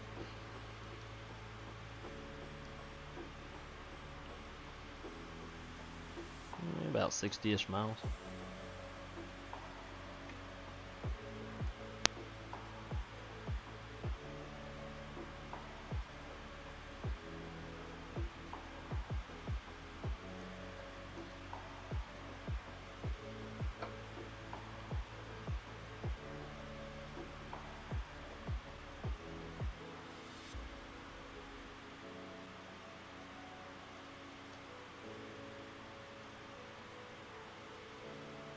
Do y'all ever find people on Belanta and then just go through their pictures? Oh, that's out of Miami. It's a nice shot.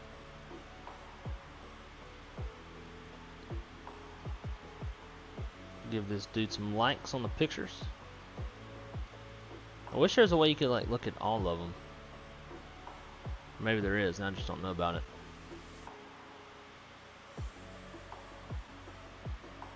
It just shows the top screenshots, but it doesn't show all of them.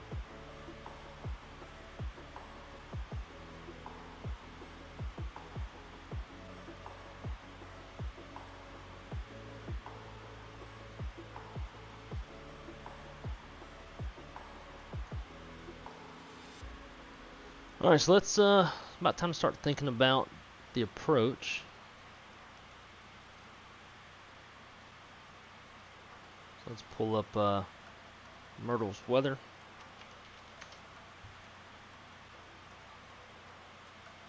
It's a little bit windy. Winds are 180 at 14, gusting 20 knots. It's right down the runway, so that's not a big deal. 10 statute miles. A few clouds at 9,000. Temperature is 24. Dew point 16. Altimeter is 3012. Shouldn't give us too many issues. Might be a little bumpy on the way in.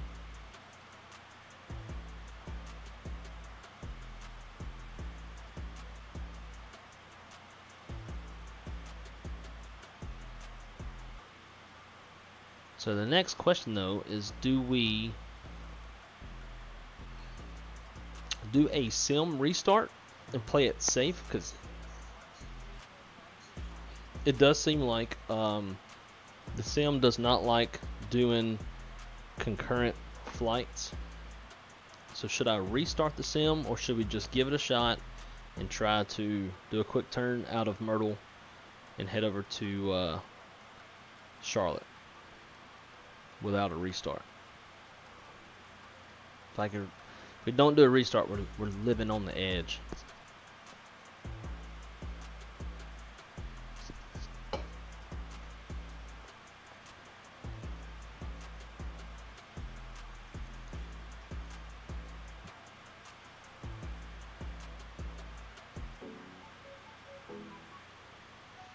Yeah, cloud coverage is. Let's compare it to real life satellite.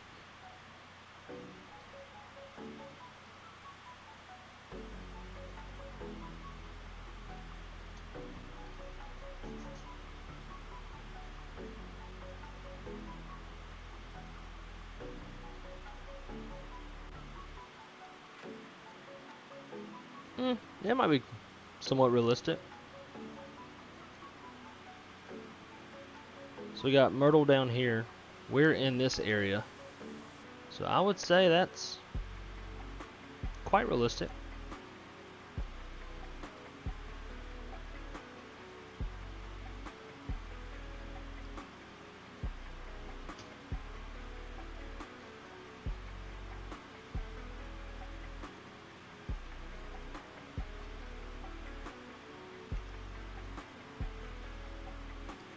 Less than 40 till top of descent. And at Dixon, we are supposed to have 8.5.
Oh, nice. What'd you get from Mickey D's?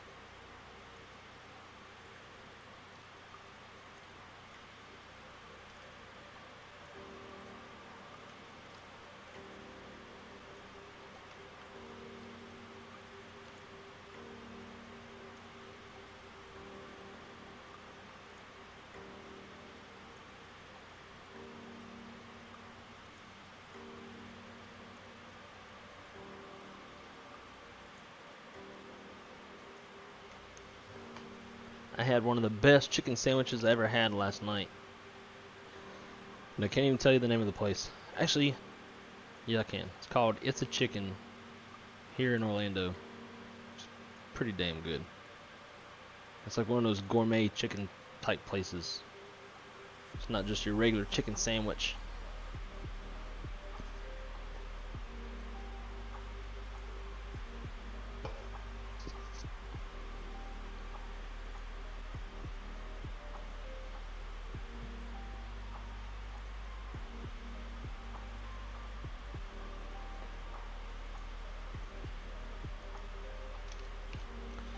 Reset MCP. Alright, so let's see. Our bottom altitude is, once we get our charts up, we don't have a star, so we'll just come down to 2,000, which would be, see if it shows correctly on here. Yep, 2,000. Wrong button.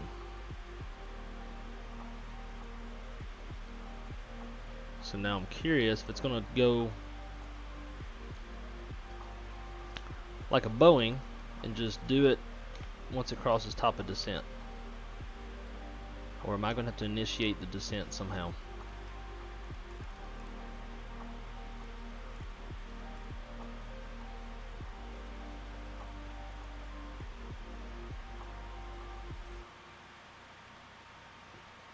I guess we're about to find out.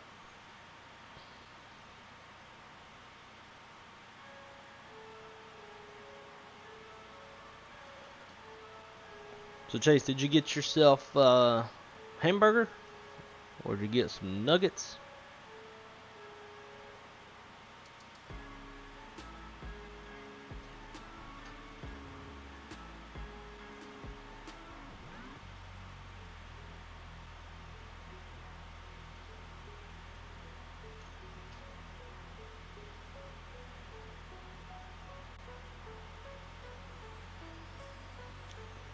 Alright, so we are crossing, and we are descending.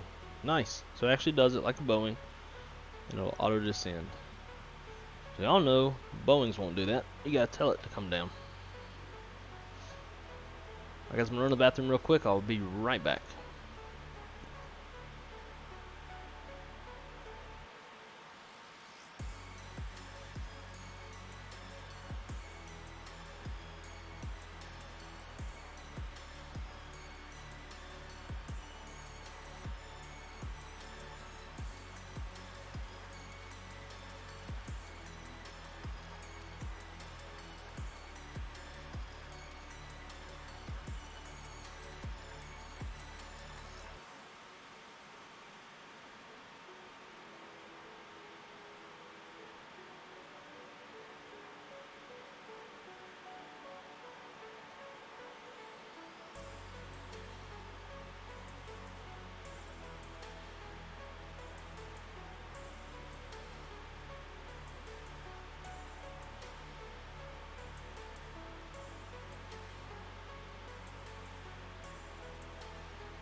Alright guys, we are back. Sorry it took a hot minute. Girlfriend's Call of Duty is doing some weird stuff, so I was trying to help her out. We are now below 18,000. Current altimeter in Myrtle Beach is still 3012.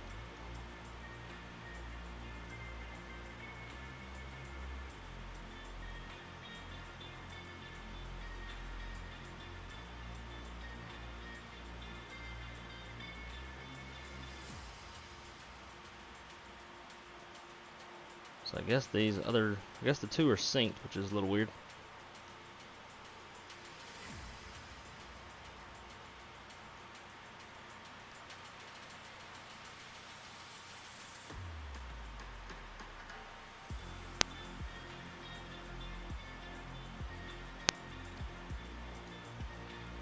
We are descending. We are at 13.6 for 2,000.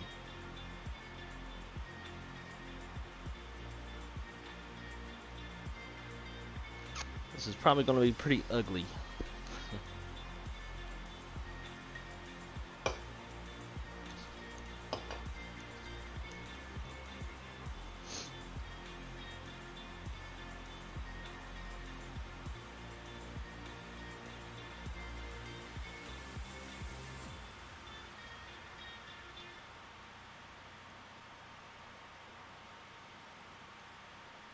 So let's go 250. There, execute. Should start slowing us down.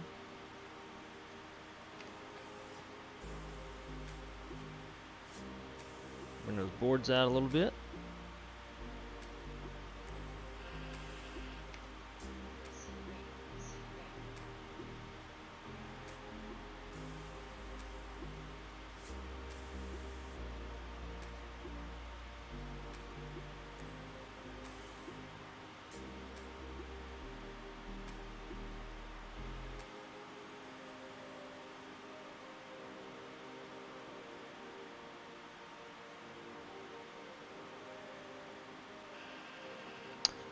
No, we don't. We use a product from Sabre called Flight Plan Manager. It's a bit closer to PFPX, which is a product from Aerosoft for flight sim dispatching, if you will.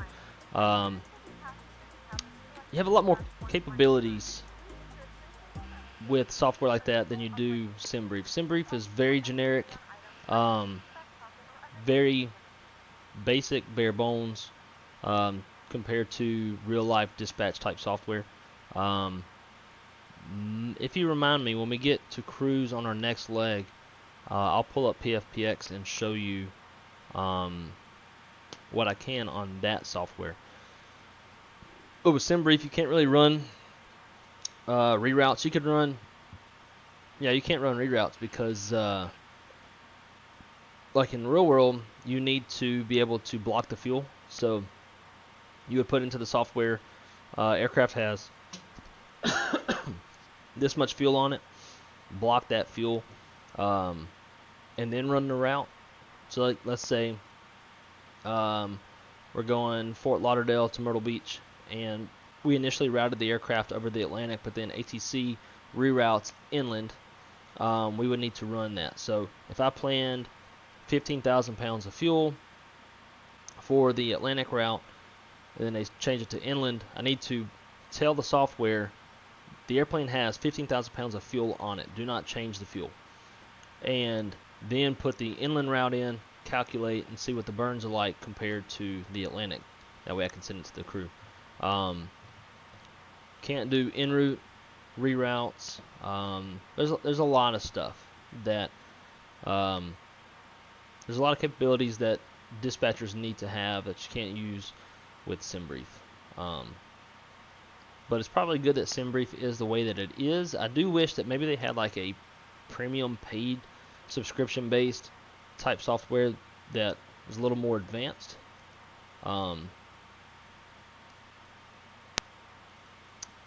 But yeah, other than that, there's a lot of stuff that you can't do in SimBrief.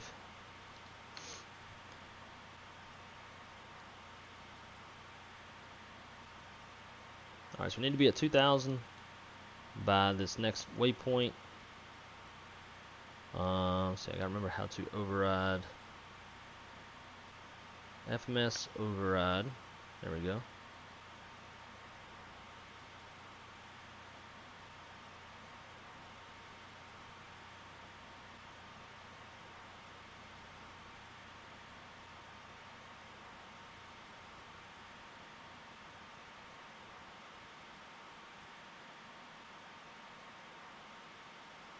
So hopefully we start slowing down. Didn't really want to throw out the boards, but I guess we will. Definitely a little jolt.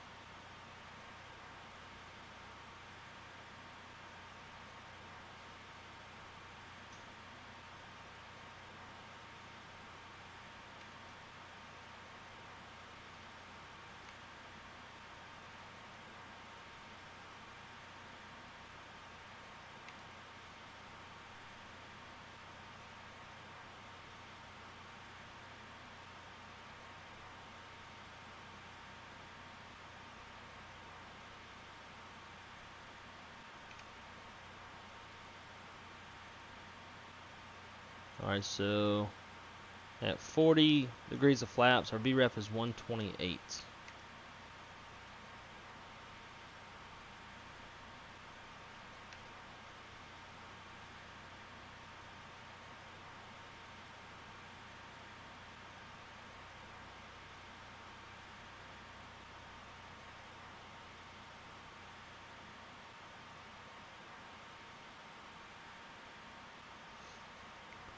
Let's see. Got $25 to blow. Have every single airport on the East Coast, Midwest, looking for West Coast to do things like Southwest ops. For X-Plane or for Microsoft? Because you'll definitely, your money will go a lot further in Microsoft than it will X-Plane. Man, airplane's sped back up.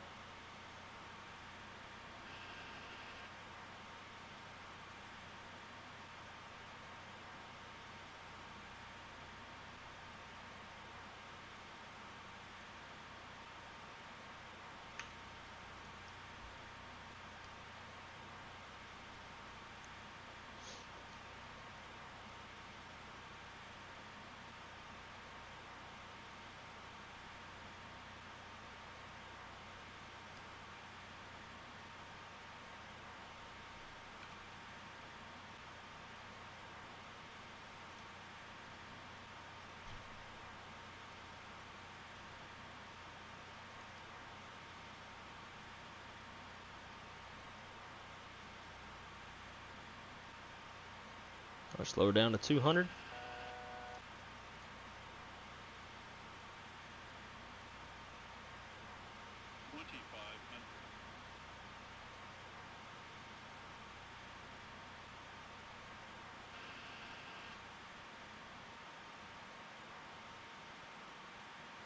Localizer is captured.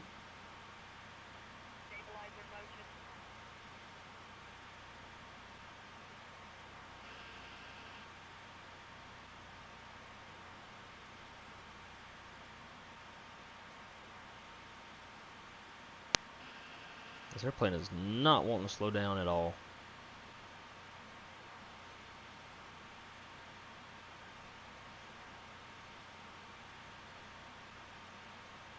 We're still got 80% thrust in. So I'm going to take over on the speed.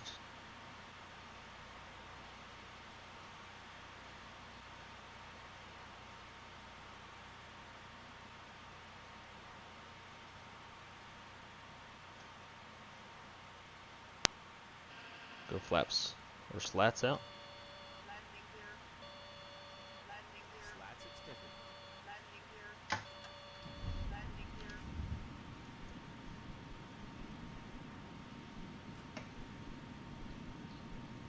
On the spoilers.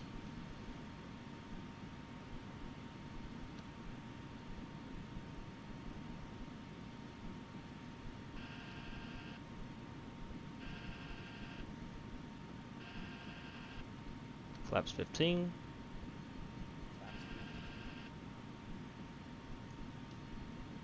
I don't know about this.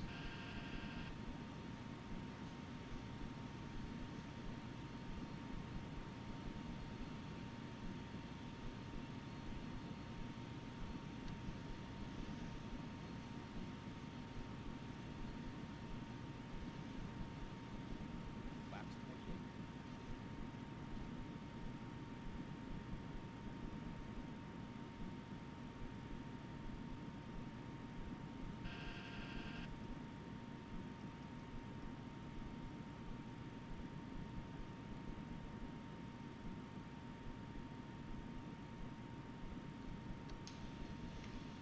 All right, here we go. Flaps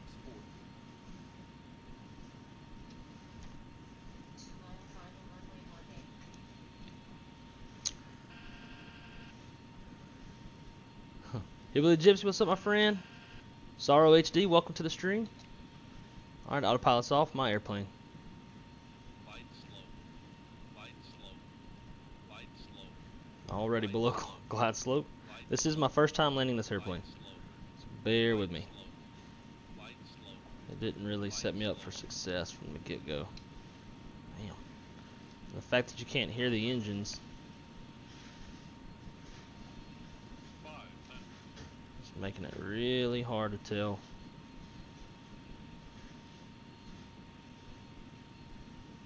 400.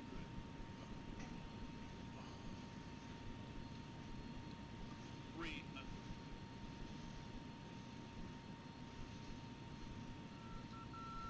200.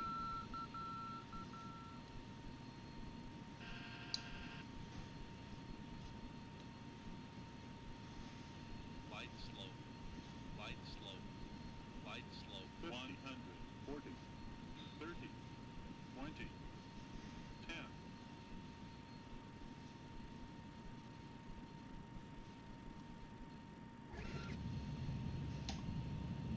2 reversed.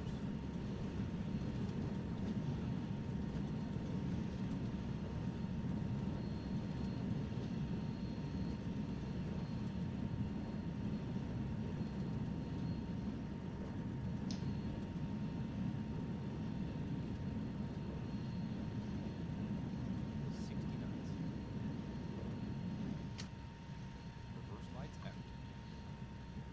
I don't even know what direction terminal is. Ladies and gentlemen, welcome to South Carolina. The local time is 2:33 p.m.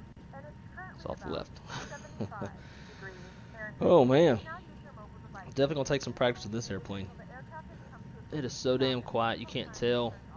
Remember So to the keep issue that I had there, as items may have been shifted during the flight. We thank you for flying with us and we hope to see you again. so once I took over, felt like I was getting a little slow. No, I don't think I was. And I kind of gunned the engines, but because I couldn't hear, because I can't hear anything on the engines, it was a little too much thrust, and I sped up too much. Wasn't the best, but wasn't the worst. All right, we'll clean her up.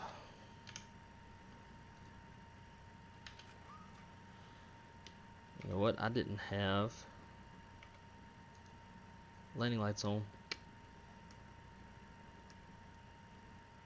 Rookie move. None of my lights are on.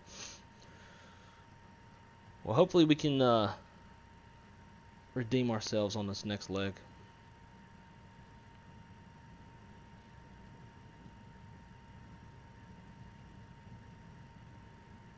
Yeah, you cannot hear anything. I jump seated once on an MD-82, and I can't remember if it was this quiet or not.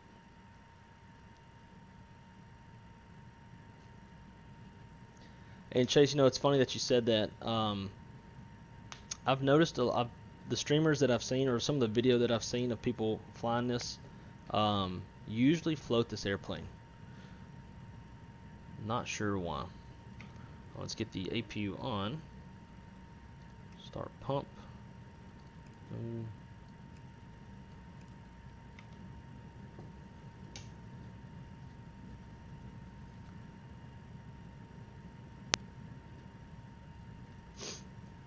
I don't know if that was perfect. Definitely came in a little catty corner. But I appreciate the nice compliments, my friends. Thank y'all, everybody, for stopping by who come to say hello. We are about to make a quick turn and head over to Charlotte. A nice little 45-minute flight. And hopefully I can redeem myself on landing as well as having my lights on and everything like you're supposed to do.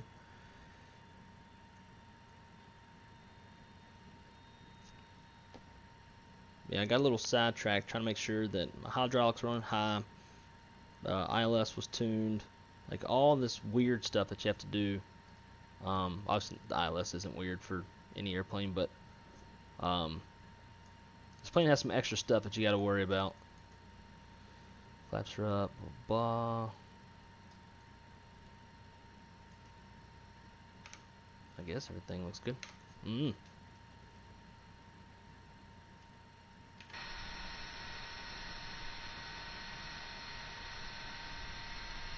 So you even get on the gas hard. There's not much on the sounds. I think they kind of just half-ass the sounds. In all honesty, I know you can't really hear it much in real life from the cockpit, but sounds definitely need some work.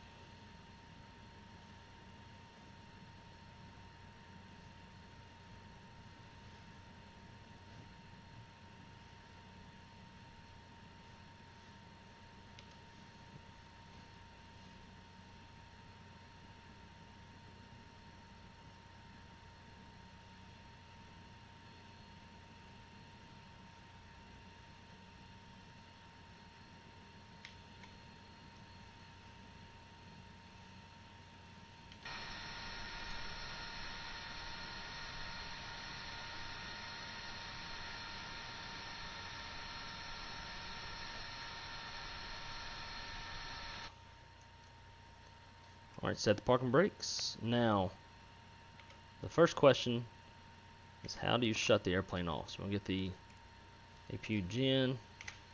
I'm assuming it's the pneumatic valves. No? Okay. Probably. There we go. Alright, so let's see. I guess we'll get everything connected first. Jet bridge.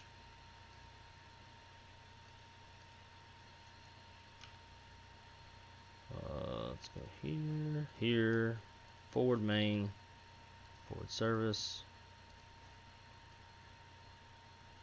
Get all that.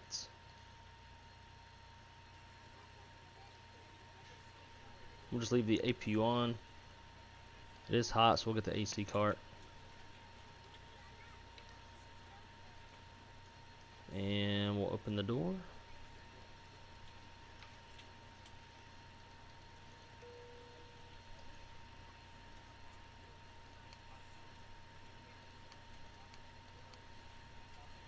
Such a weird airplane. Alright, well guys, welcome to Myrtle.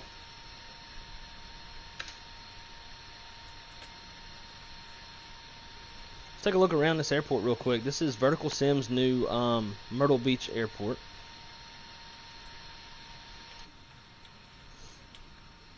Not sure what's going on with that.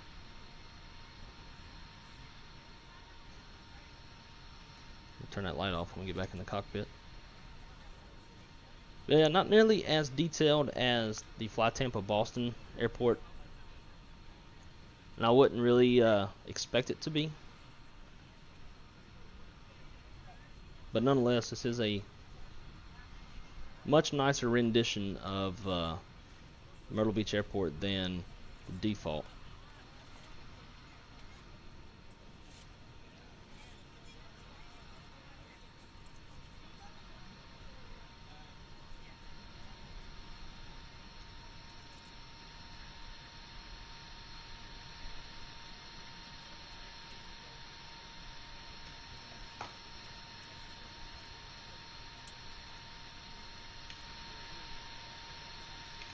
Alright, so let's see what Volanta says on the landing rate. Negative 115. I'll take that.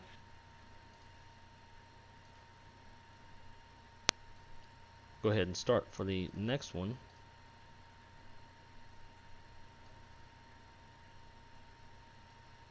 Alright, and then we have, let's see what Delta says. Same thing, negative 115. We'll take it.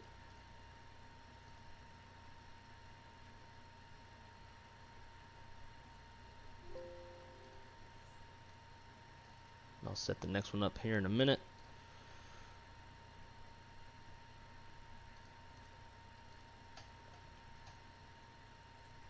Alright, I think that's it for that. So,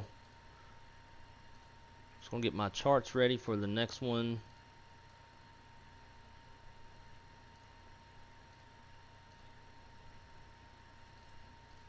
Charts here.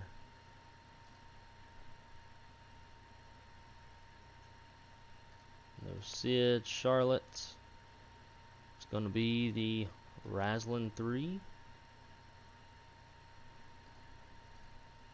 1-8 center.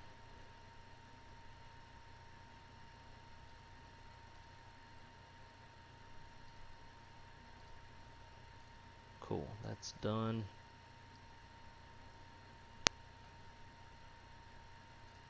Valanta's done.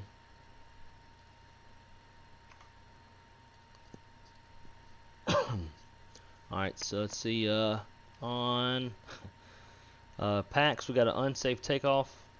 Disagree, whatever, but they did give me credit for a soft landing, so that's nice. Negative 111 on the landing rate. 77% satisfied. That was not a, see, what the hell? Soft landing, but it was not a safe landing. Whatevs. Scenery looks decent. Remember driving from Atlanta to Myrtle. That's cool. Hillbilly Gypsy. What the? Yeah. I agree. Stupid. Alright, so let's see. Let's get Delta set up for the next one.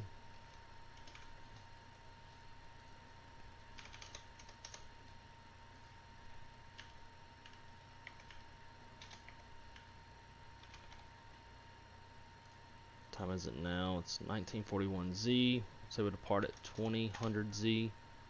On the ground at 2045. Duration. And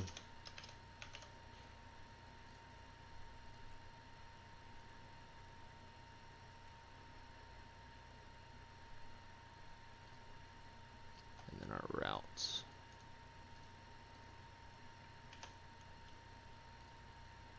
Create that. Alright, so I know there's a, I just thought about this, start onboard. Okay, so there's an onboarding process. I don't know why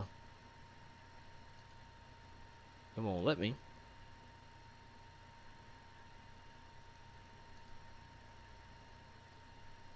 Even though we're at a jet bridge.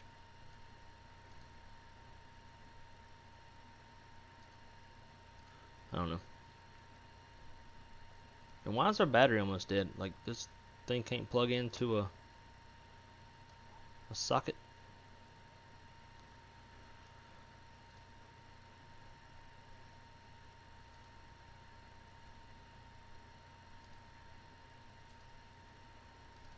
We need to onboard.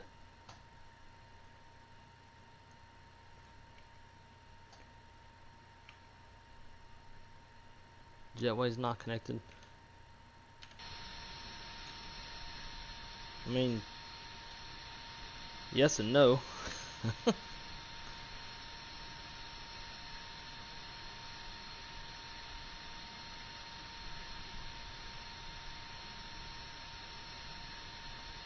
Like you thought it was.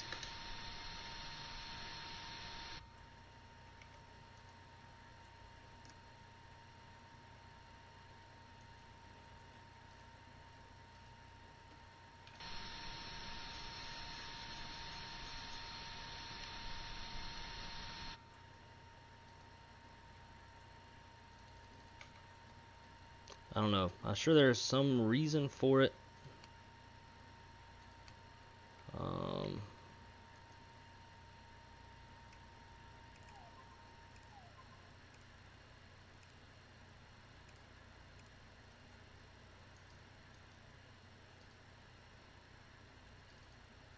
Or that.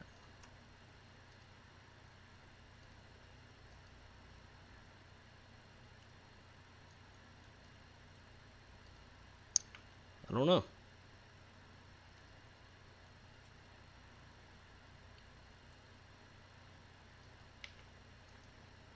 Oh, there it goes. Now they're getting off. Okay, maybe the hydraulics have to be shut off. And the beacon off. That would make sense. The beacons probably makes more sense. Alright, while it's doing that, let's import OFP. Let's go Myrtle Charlotte. Open.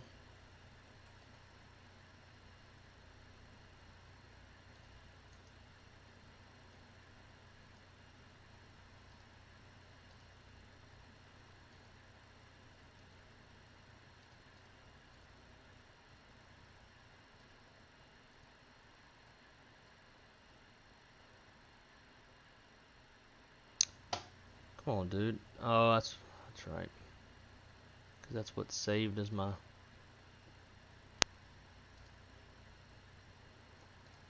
Lido generate. Yes.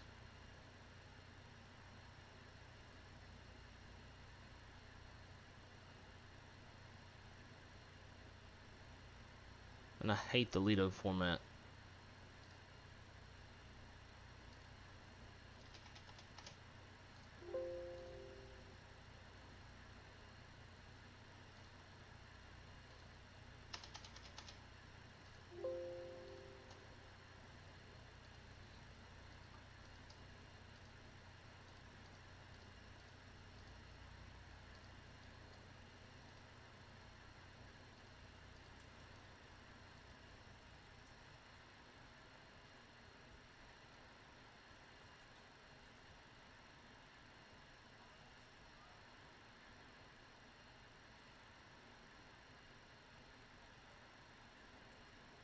I don't like how they did this. Why can't it just pull it straight from...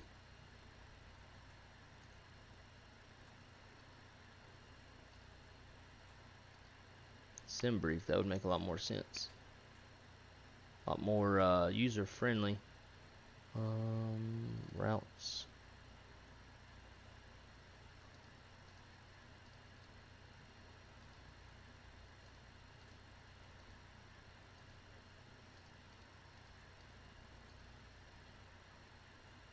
Import Kcl. Nope. Myrtle to Charlotte.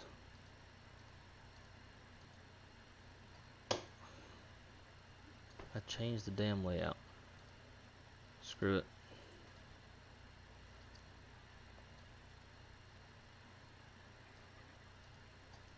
You go away anyways.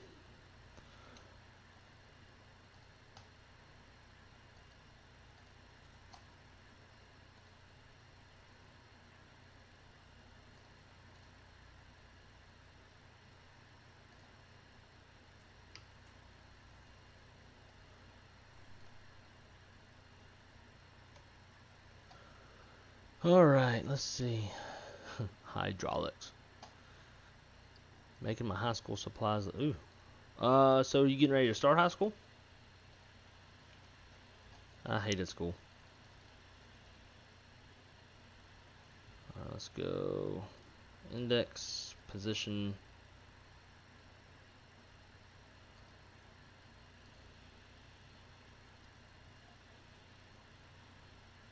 Kmyr.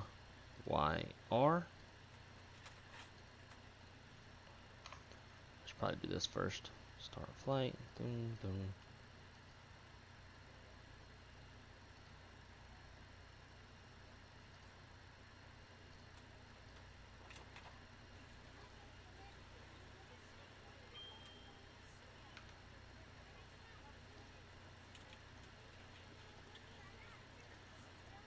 Routes. We're going to Charlotte.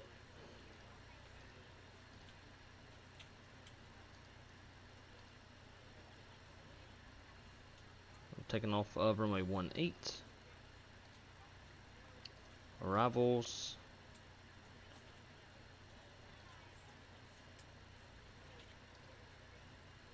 Raslin 3. Florence transition. ILS 18 center. Jetco. Legs.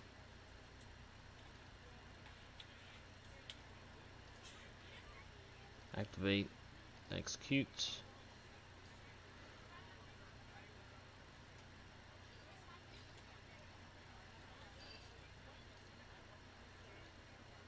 Go up 220.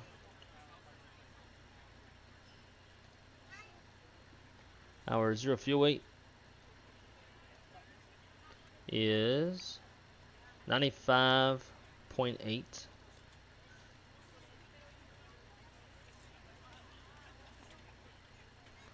Fuel, we're looking at a total of 11.8.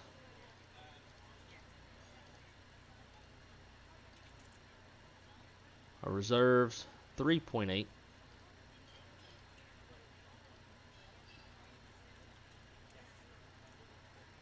See, average wind 298 at 17. ISO deviation is +6.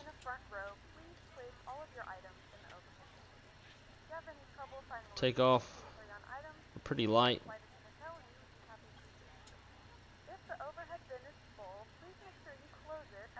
We'll go flex 60. Or does it not go that high? Guess not. We'll go flex 59.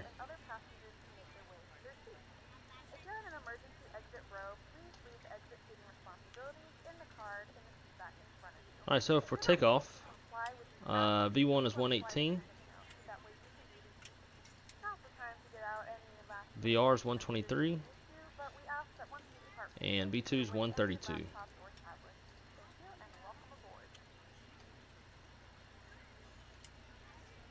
132, dadgummit. 132 plus 10. Flight director's on. It's going to be 142.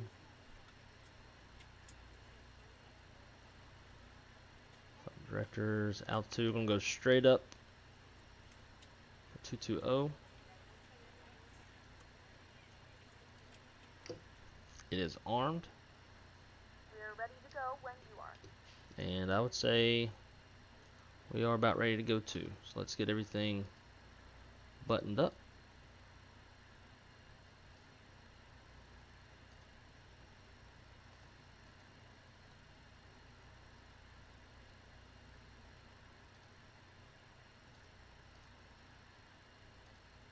Actually, we can't shut the stairs yet until that is on.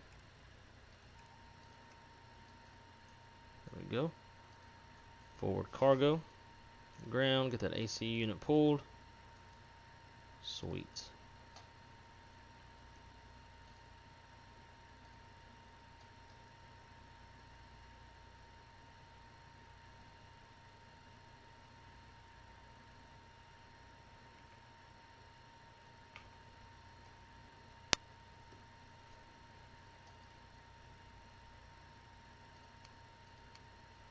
Have any center tank fuel? We do.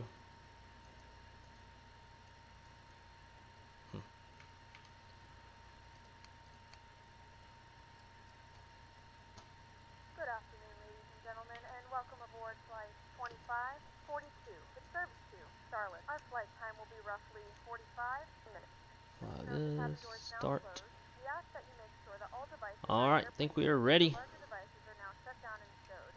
If you have not already, please fasten your seatbelt and verify it is low and tight across your lap. Your tray tables and seat backs must be in the full upright and locked position for departure. Flight attendants, please prepare cabin for departure and cross check.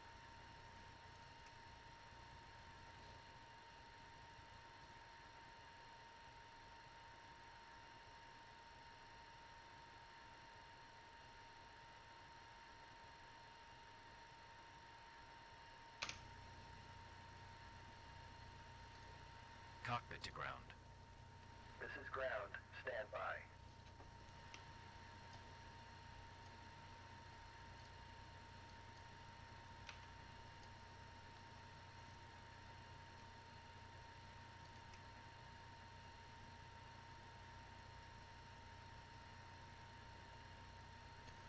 Alright, let's see our landing altitude.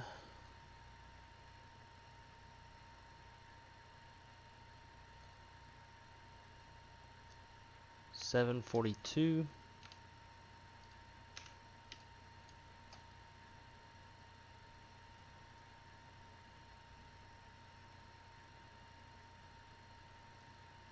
That'll work.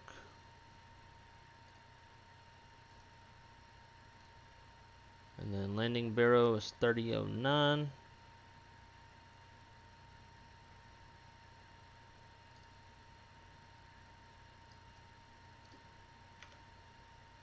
Cool. Oh god. We might have to do a power back, because this dude can't figure out his life.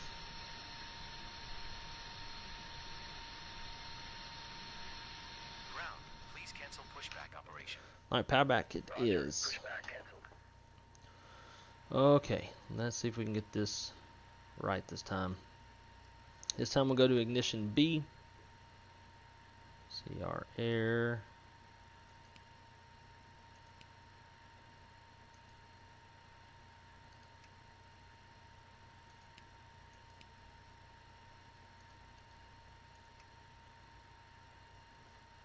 And we need to go.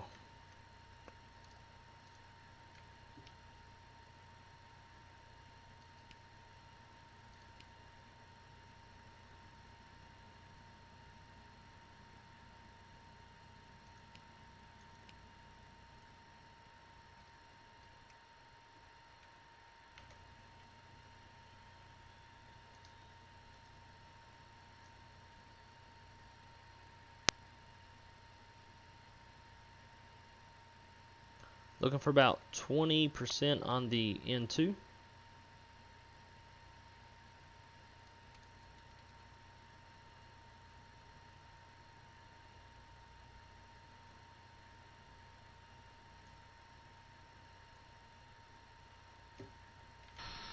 Ladies and gentlemen, please direct your attention to the screen for an important safety demonstration. Thank you for flying with us. Hello everyone. Thank you for your attention. Got a good start on number 2. Roller number 1. Lots of choices, so thanks for choosing American. We're happy to be your airline. Now, if you'll just follow along with me, we'll be on our way. Welcome aboard. Before we depart, here are some important safety instructions. First things first, let's buckle those belts. Insert the metal end into the buckle and pull the strap to tighten. To open, simply lift on the top of the buckle. And remember, seatbelt should be fastened whenever you're seated, just in case of unexpected turbulence. To get us on our way, make sure your seat is up, all electronic devices are put away, and your tray table is stowed. If you have a carry-on, push it all the way under the seat in front of you. If it won't fit, place it in the overhead bin. If you have a handheld device, Alright, good start on number 1. You'll find our full electronic device policy in the back of your American Way. U.S. law prohibits smoking, including electronic cigarettes, at any time. Tampering with, disabling, or destroying smoke detectors in the lavatories may result in a fine. U.S. law requires all to comply with lighted and posted signs and crew member instructions. Now let's review the safety card. Alright, Please pay close powering back attention, out this and thing. before you know it, we'll be off. Ooh, we should probably close them stairs. All exits on this airplane Thought I are did clearly close marked. those. Take a moment to locate the nearest one. Keep in mind, it may be behind Maybe I you. double clicked it by accident. All exits have evacuation slides to use in an emergency. When directed to exit, jump onto the slide and pull away from the aircraft. Some slides may also be used as a raft, except those over the wings. You'll find the exact location on your safety card. Just, bet we need to hit that button. There we go. On or near the floor. The sign will indicate you have reached your exit. In the event of an evacuation, a state path lighting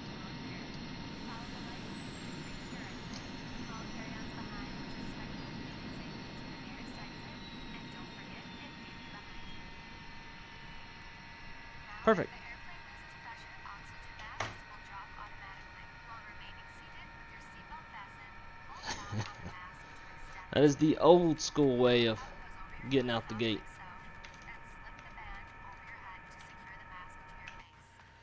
The band adjusts Alright, let's set that automatically. parking brakes. Normal breathing will start the flow of And we'll go oxygen. flaps 15. Remember to always put your own mask on first before helping others.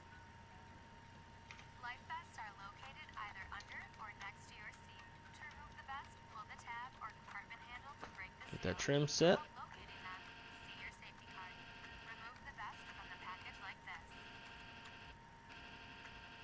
Put the vest over your head. Wrap the strap around your waist, attach the buckle, and pull tight. Once outside, pull the tab to inflate your vest or blow into the red tube on the side.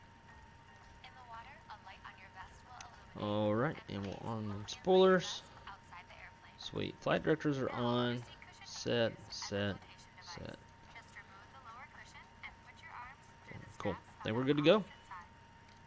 The crew will now be coming around to do a final cabin Let's check. get on and get. After takeoff, we'll be back with more information. And if you need anything, don't hesitate to ask. As always, we're here to make your flight great.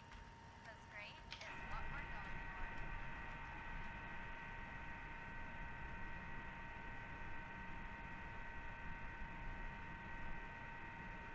Turning don't look very good on that nose wheel. It's like turning too sharp.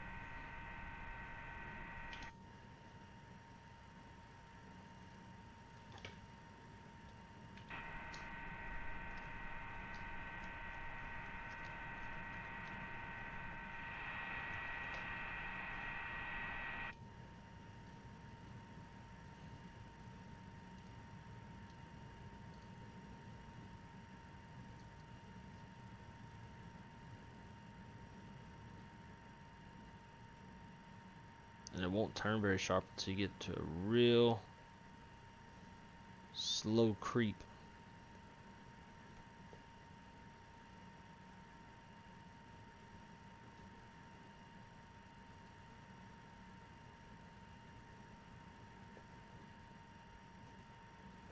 Alright, we are on our way for leg number 2. Fastest pushback in the world. Just about.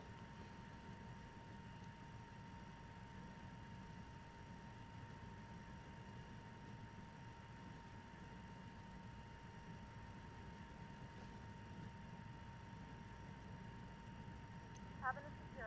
Ready for departure. So what we'll do on this leg is we'll depart on a heading. And then go back into nav mode once airborne. Heading is going to be 178.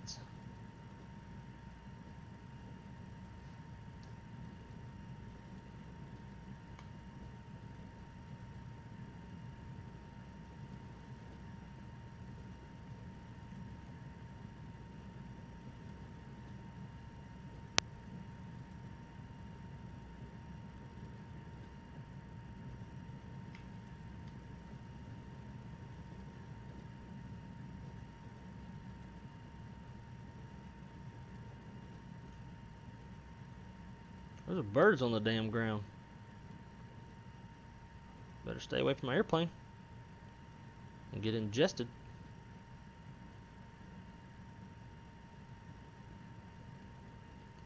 Some more birds up there.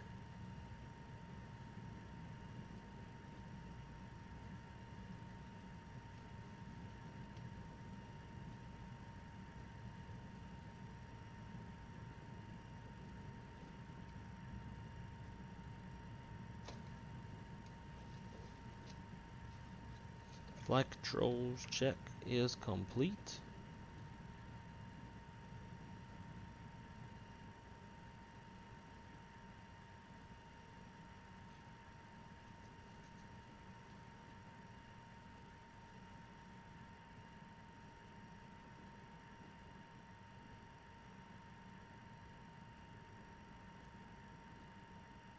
Let's get those lights on.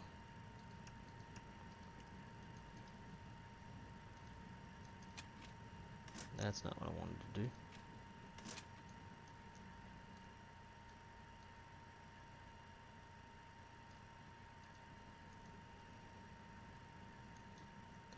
Alrighty. We'll get on the runway.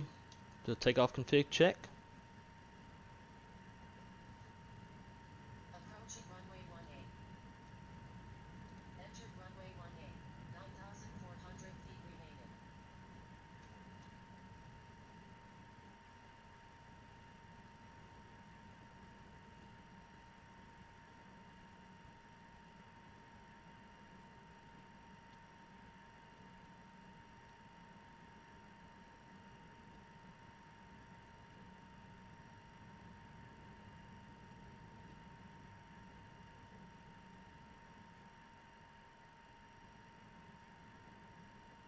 Alright. Run it up. Make sure there's no... Nope. All good there. No yelling at us.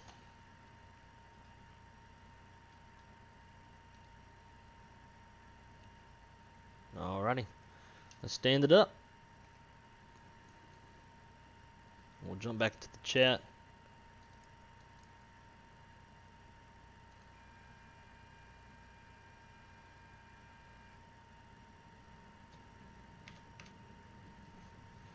Here we go. See if I can make this a better takeoff than the last one.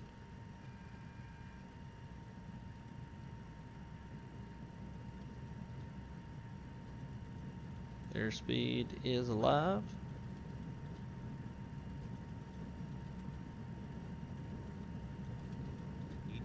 Cross check.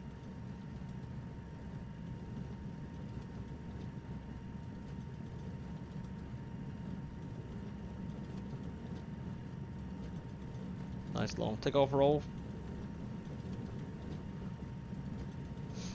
Since we're in a high flex.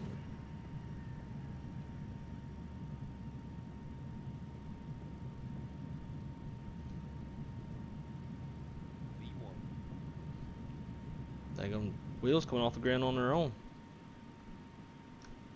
Positive rate.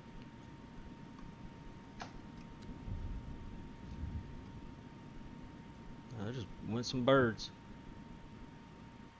Alright, I want Gear up. Lights out.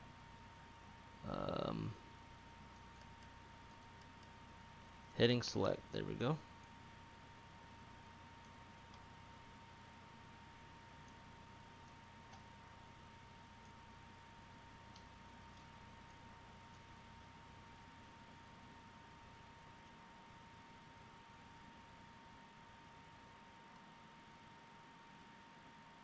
Just a nice gradual climb out.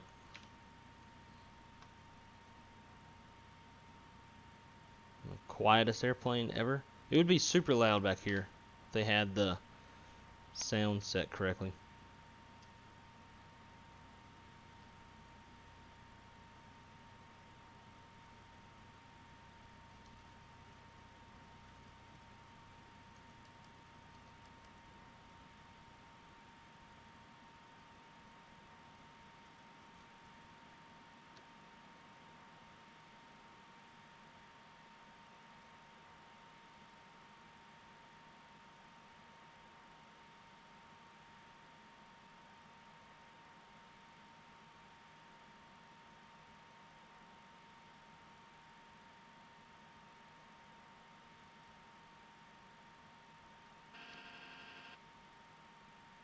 I don't know what that was. Flap 0. Well, the autopilot came on somehow.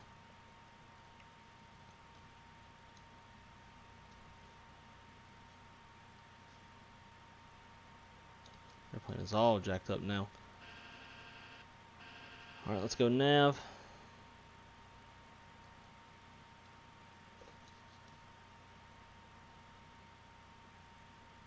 Not on intercept course.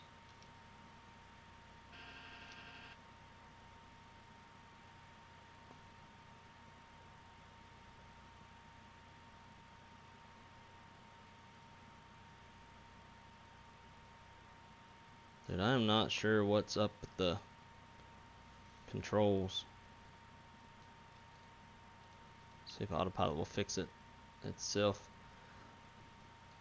Nav, VNav, and it's not looking like it's going to. Sync rate.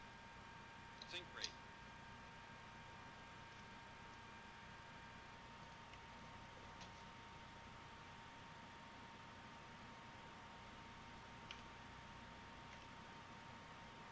That just keeps rolling on its own. That's full deflection.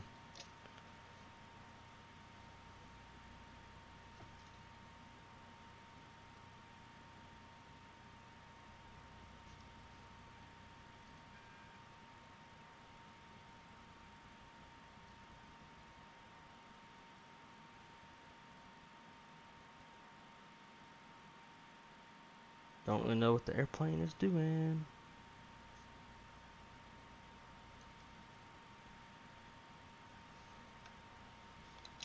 This thing's gonna get us into a stall. Not really sure.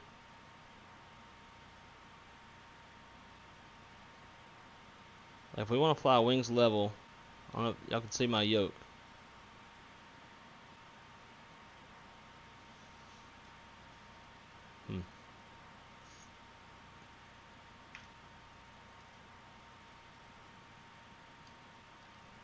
Where's like the aileron trim?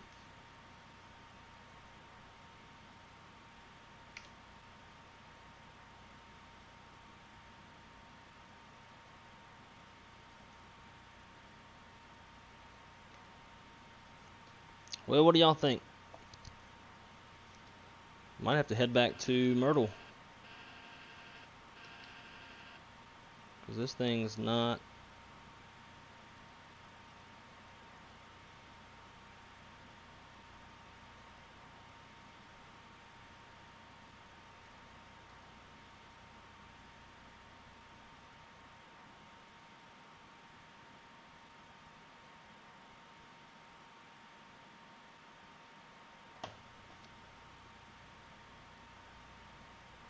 Slats retracted.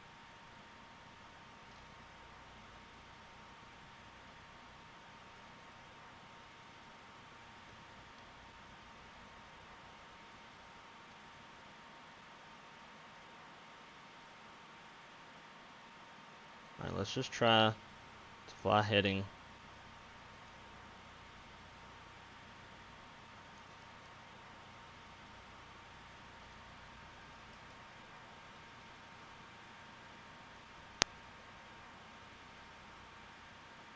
So we're in heading select, so the airplane should be going left to that heading. And it's not.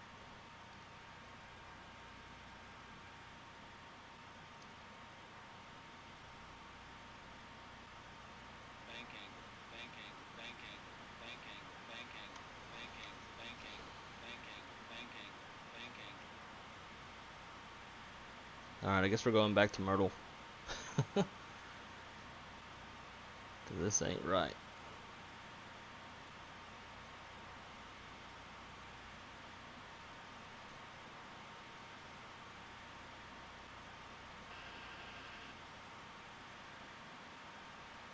Which the whole time I thought I was turning on the autopilot, I was turning on the auto thrust. So I'm an idiot. That's my bad. Alright, so let's do this.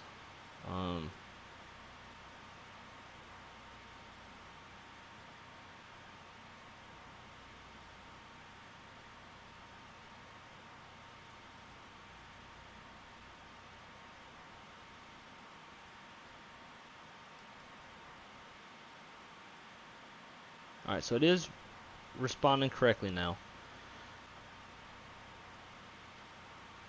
Divert. It's where I think what happened is, so I was in a turn, I was commanding a turn with the yoke, right? And then autopilot came on. I think I hit autopilot button, and that made the autopilot come on. So then when I kicked it off, it's almost like it was still stuck in the turn, like the cables were still, I don't know. So I figured turn on the autopilot would probably get the plane to reset itself. And I think that's what we've pretty much gotten it to do now.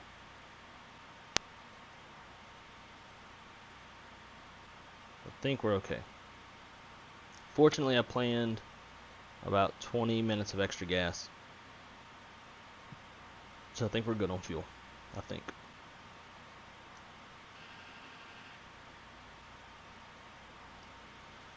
Okay, so now let's go down here. Let's go direct. Florence. intercept, execute, and then let's go nav. Still trying to figure out these daggum buttons. Alright, so we're in nav. VNav climb. I think we're good now. There's 10,000. Ladies and gentlemen, we have now passed 10,000 feet. You may now turn on your larger portable electronic devices. Oh, those Also a reminder to please keep your seatbelt fastened while you're passengers are not gonna like in the galley or the what we were airlock. just doing. So for once, I'll agree with them that it was not a safe takeoff.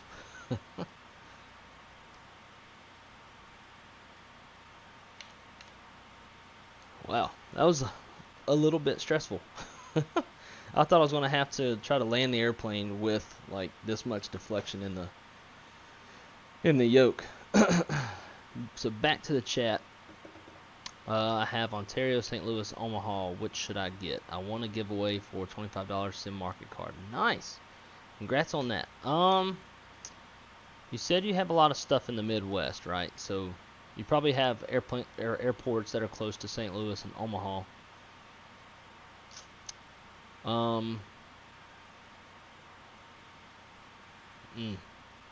Because the problem is, if you do Ontario, then to do any other flights to a PayWare airport, you're going to have to go a long way to get back to the Midwest.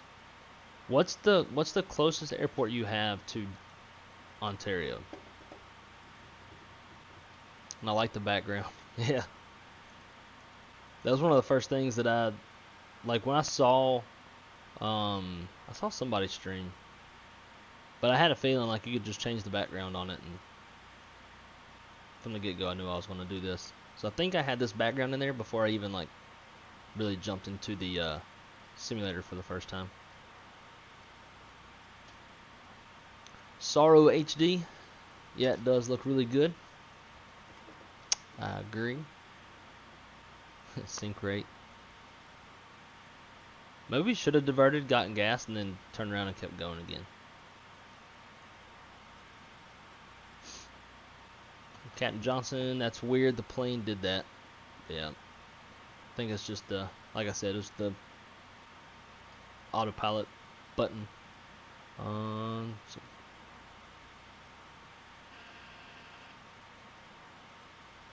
there we go. Tell it to go back to the FMS speeds. Winger ding. Let's see, I have PayWare, LAX, Vegas, Denver, Salt Lake City, and then Freeware, Albuquerque, Phoenix, San Diego. Shoot, man, you got a bunch of stuff on the West Coast. I know Ontario is like the newest. Shaq was saying a lot that he really likes that airport. But I mean, if you got LA, like Ontario is right next to LA, so it's almost like flying to the same place. But if you want to do cargo ops, Ontario is a really good one. I'm a little bit biased towards St. Louis because I used to live and work in St. Louis when I worked for Trans-States Airlines. I'm wondering why we still got... Oh, that's the altitude, not the speed. Duh. So I kind of like St. Louis. Transition altitude. Thank you, PRFLIGHT. Oh yeah, I forgot I still had this camera up.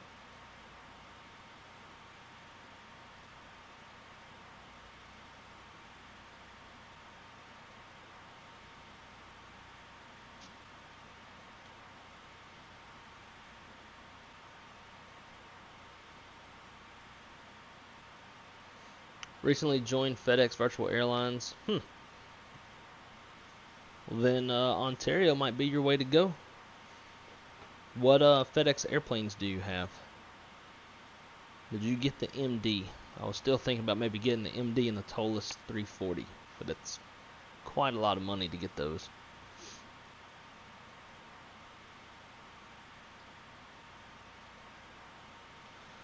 But as always, guys, please smash that like button, and if I earn your subscription, I hope that you would subscribe.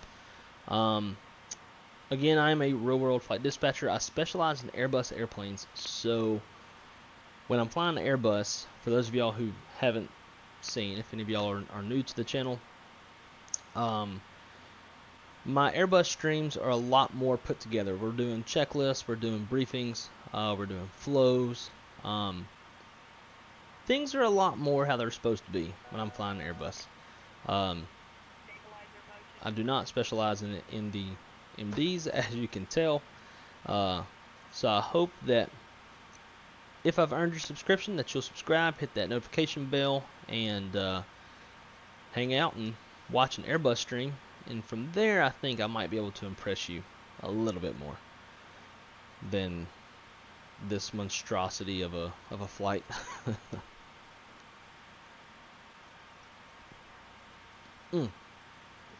God, we gotta be.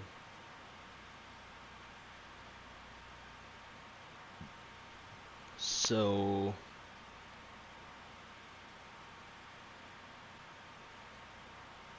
my girlfriend and I are supposed to be leaving here in about 45 minutes. So I hope we actually have time to finish this flight.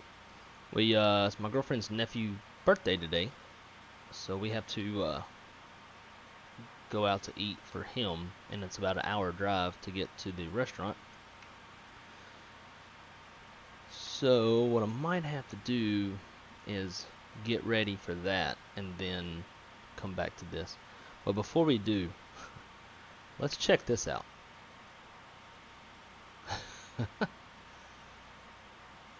What a departure.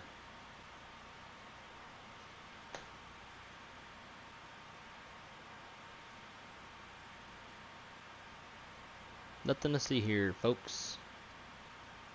Just a little wing ding. Got the 7.5 and the MD-11.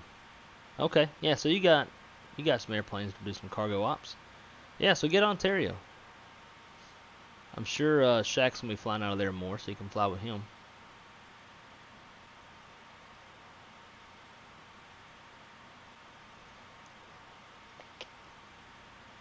Alright guys, so here's what I'm gonna do.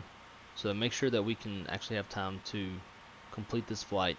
I'm going to turn the camera off and get dressed for dinner, and then we'll land this airplane. So get a little feel-good music on for you guys. Definitely gotta add more songs to this playlist. I haven't really gone through this playlist much, so who knows what's in here. Alright guys, give me a few. I'm gonna get dressed and I'll be right back with y'all.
Alright.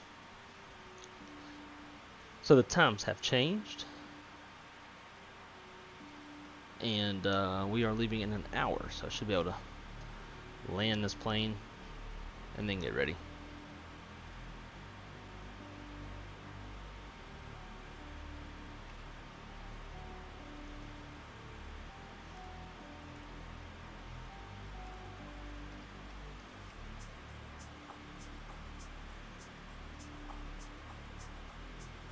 Cruise.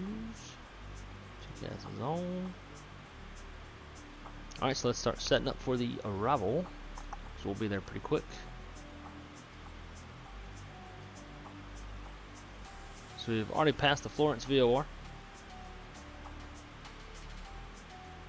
We just need to cross Raslin, 250 knots, 11,000 feet. We're landing to the south, so we're going to cross, actually we're going to cross at 14,000 feet. Supposedly.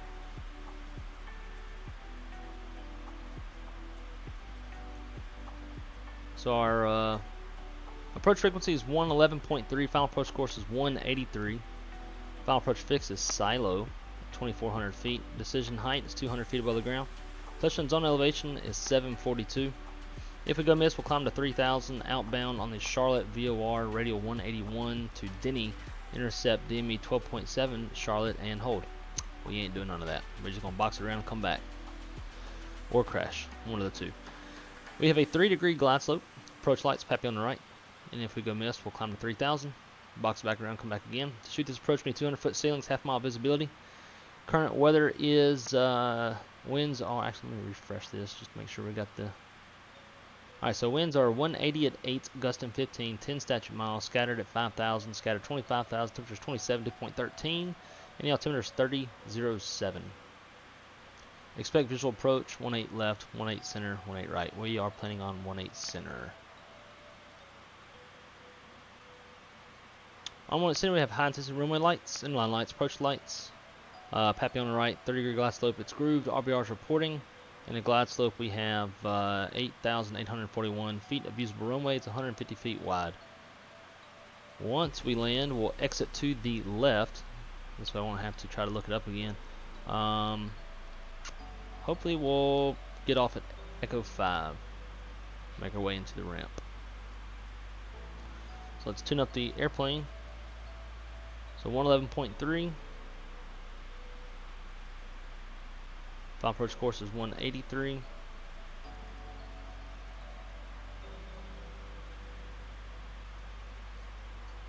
I'm going to do the same on the other side.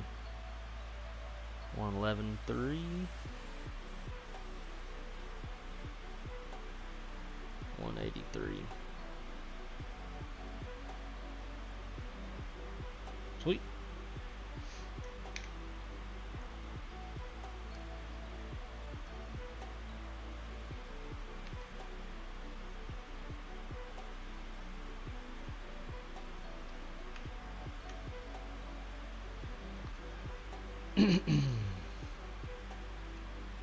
Let's see.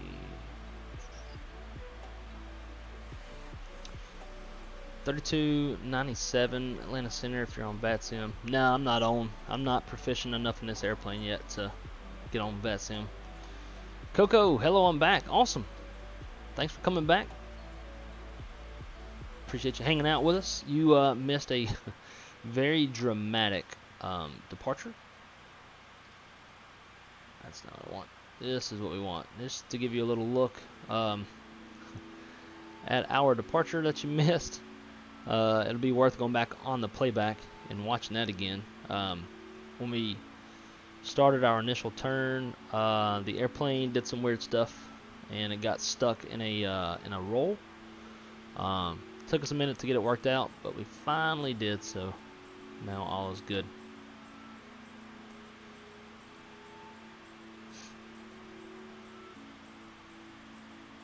Just got Ontario. Awesome. Let me know how it is. I might end up getting it too.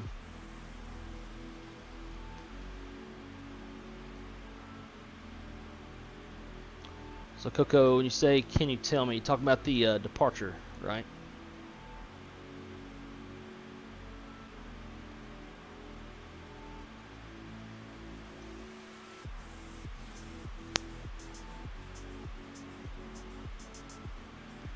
Getting my chart set up here on the iPad that I didn't do before we left.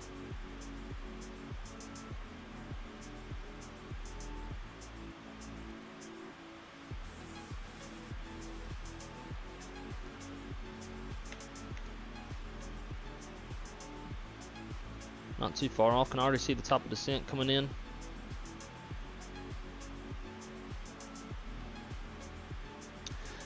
Yeah, so the dramatic part.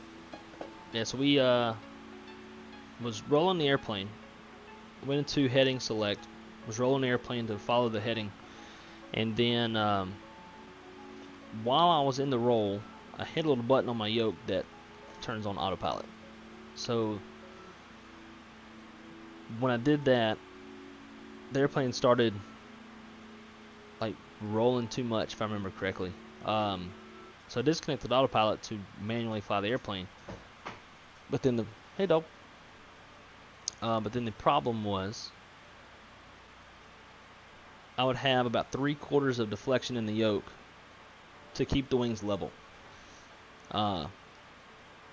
Couldn't seem to get it working right. I figured what happened when the autopilot engaged is it like put the flight controls into that roll, so it was like stuck in a sense. And I figured if I turn on autopilot again, it would like reset itself. But I'm stupid and unfamiliar with this airplane, so I kept turning on the auto thrust and not the autopilot. Once I figured out that autopilot wasn't engaged, that's supposed to be on. Once I figured that out, then turn on the autopilot and it finally reset. But for a minute, I thought we were gonna have to go back to Myrtle Beach and have to land the airplane like this, as wings level. But it all got worked out. Definitely felt a little bit stupid.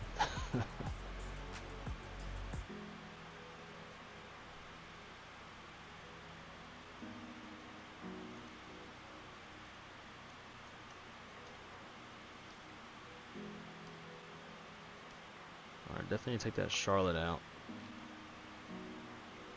Let's go direct Jetco.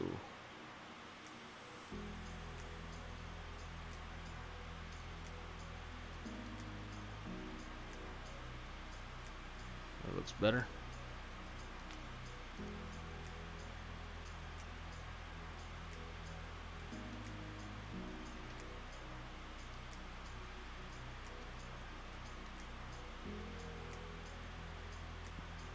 Well, the VNAV so far seems to work pretty perfectly.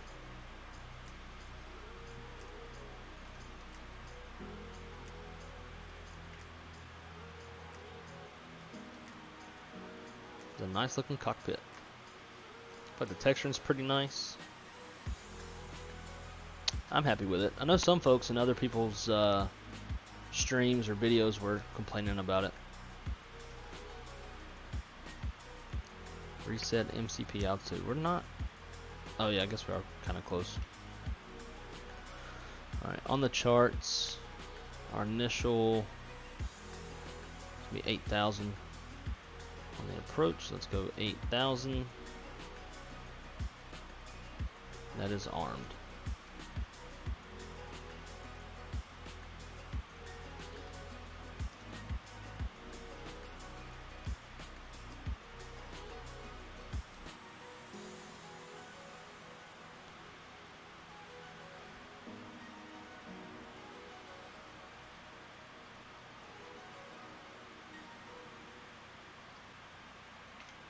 .3007. Oops.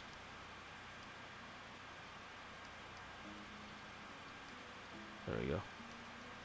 No, stay in auto.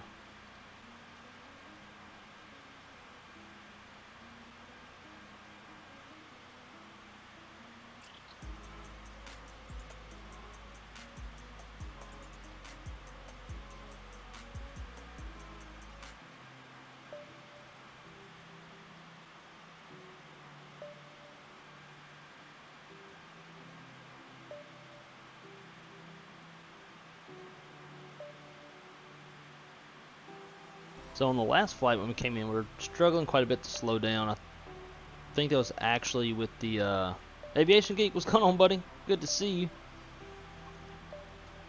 Came in at a good time, getting ready to start our descent into Charlotte. Do you do moderator applications?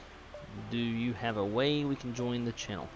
I don't, because I don't even know how to I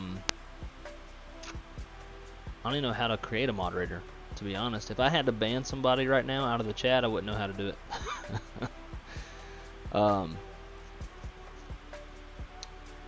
Yeah, I figured that would be something I would look more into once the channel gets bigger, if it does get bigger. Never been something I've been super worried about doing. What are the advantages of having a moderator? So you probably know more about it than I do. Oh yeah, real quick, let's see if I can show you. So Chase was asking earlier if, because if real-world dispatchers use software like SimBrief, and I was telling them that we use something that's a little more complicated than SimBrief. So PFPX is somewhat close. Nope. So let's see if we're gonna do a flight. Say American Airlines 2541, leave Boston down to Myrtle. So here we can select our runways just like you can in SimBrief. How many minutes we want the taxi out to be, taxi in. In real world, we don't do minutes so much when it comes to the taxi out. We'll do pounds. For an Airbus out of Boston, I would probably do, on a good day, 800 pounds of gas. It's definitely not 90 minutes. I guess we'll have to stick with minutes for this thing. See, it's domestic. It's a scheduled air service. We wouldn't mess with that in real life. We have our scheduled time of departure.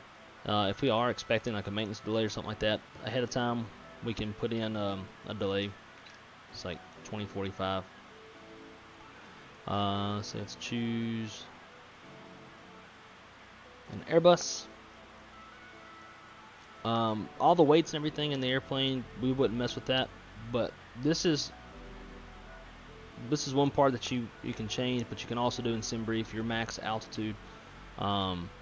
Let's say if like my aircraft had an MEL for like a transponder, we could fly non-RVSM, then I'd want to fly 27,000 feet.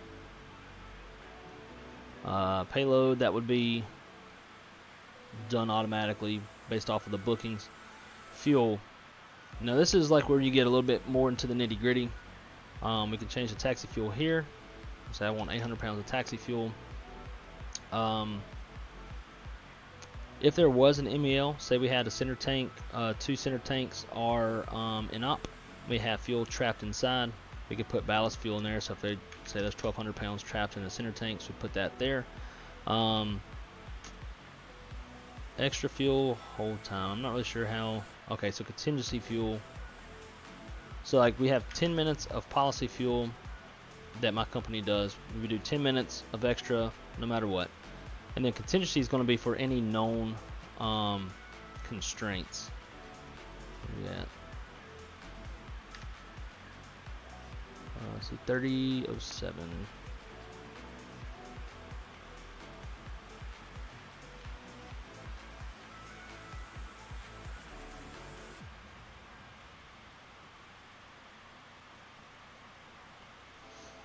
Let's see.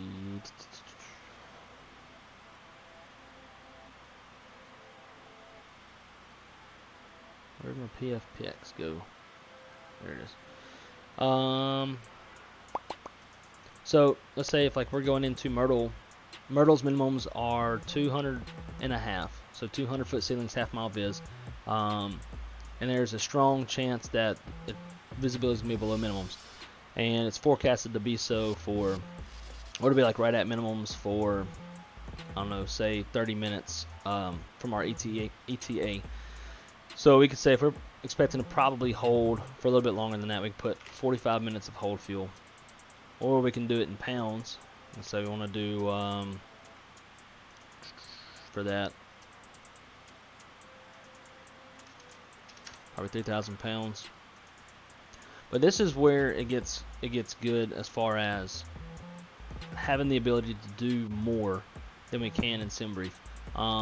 If I want to plan a flight to land at minimums as far as fuel goes, in a 320 Neo for us, min landing fuel is 4,600 pounds. So I can tell the software I want to land at this fuel, which is pretty nice. I don't see a block fuel though. I don't know, maybe one day what we might do is we might do a whole episode on like realistic, real life type dispatch and get into the nitty gritty of that. It's gonna be too long for the amount of time we got here. Alright, it's not gonna like this turn very much because it's an acute.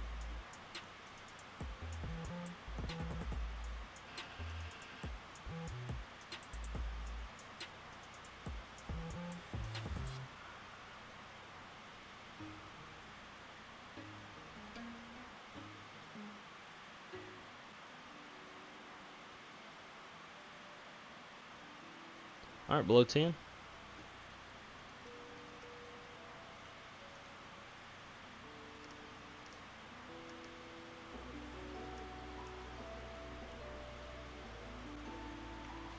Let's get those hydraulics back on.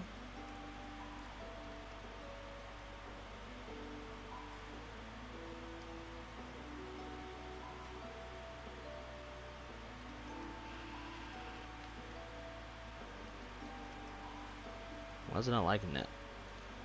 Hydraulics are on. They have to be on. Alright, now where's the airplane going?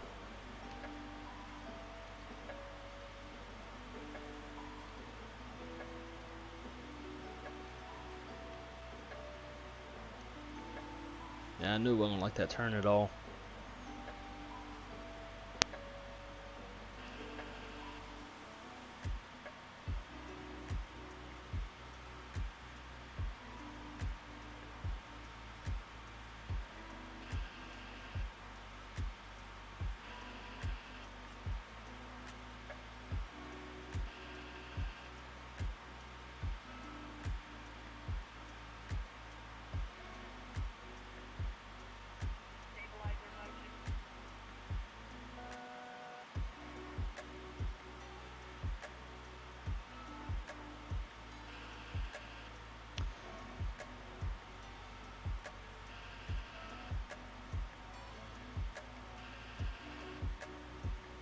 Cleaned out a house all day and probably cleaned out a room with 2,000 DVDs and 3,000 books. Eesh.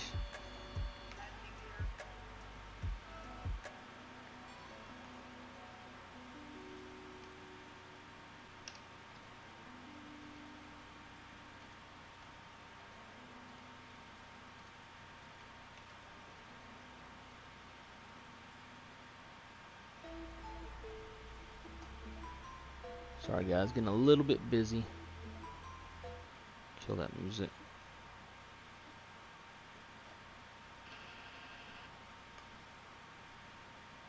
Slats extended. Get those slats coming out.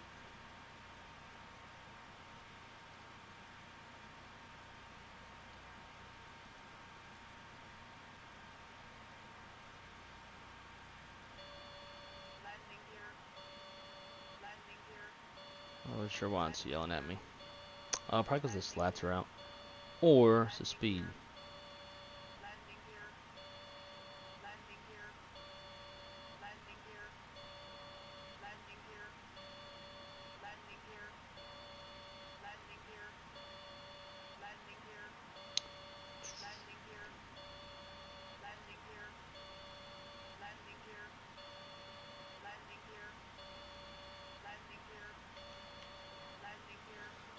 Don't want to extend landing gear yet, Lenny.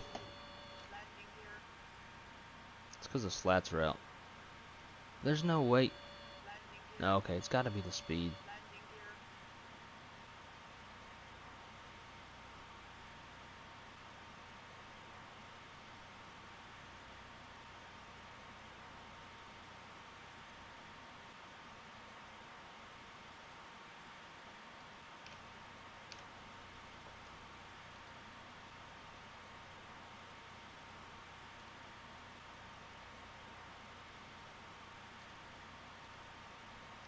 Alright, so VRF is going to be 121, 40 knots. We are high as hell.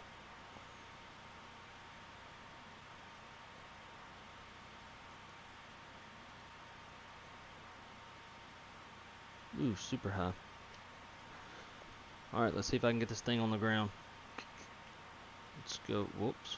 That's not what I want to do.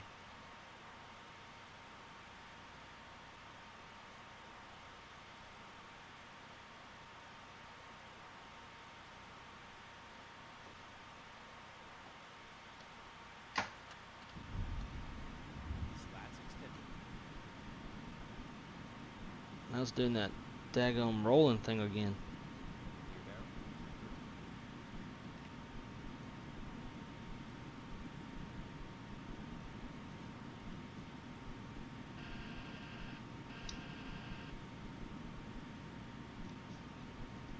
Alright, let's fly 360. Bleed off some altitude.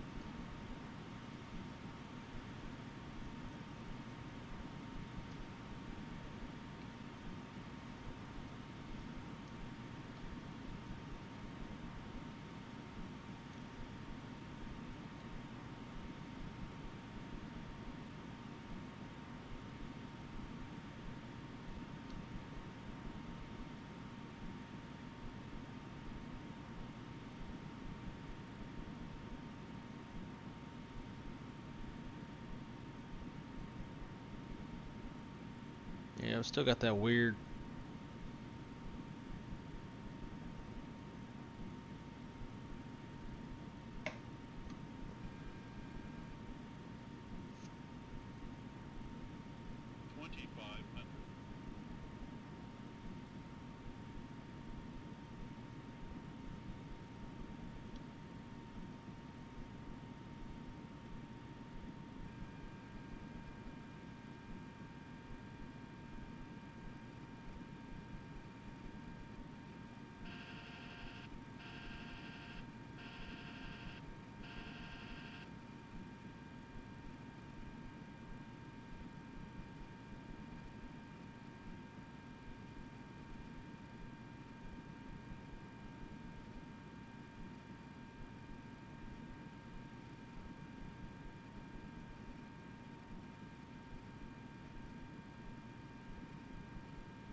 Yeah, I don't know if y'all can see my yoke, but we're still got a lot of left deflection in the yoke.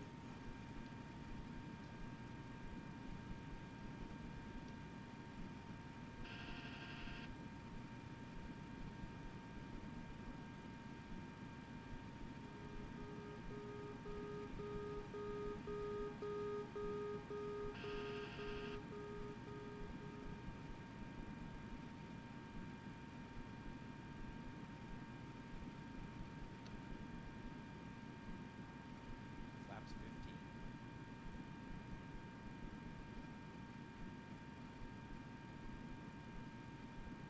15. I was doing this last time too with the ILS. It says it's captured the localizer, but you're not. It doesn't get you centered. Like brings you in from the side almost. To fly wings level, I'm having to turn my yoke quite a bit to the left.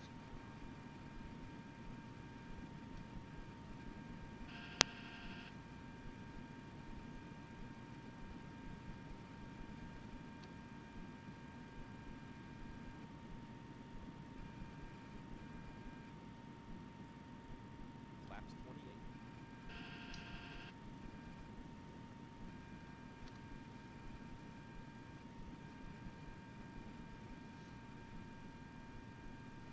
Flaps 40.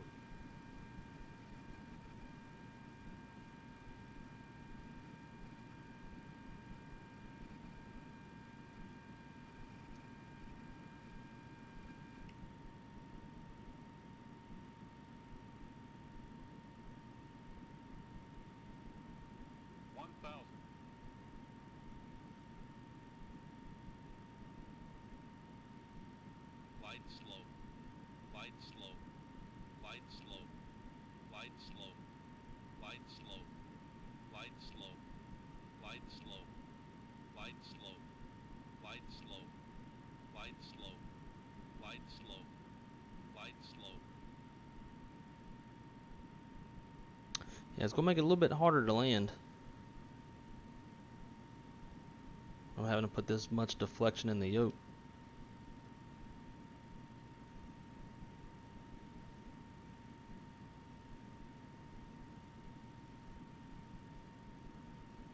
Light slope. Light slope. Light slope. 500.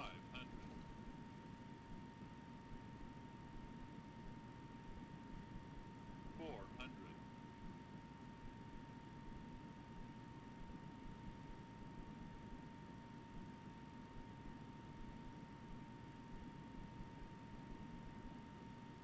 300.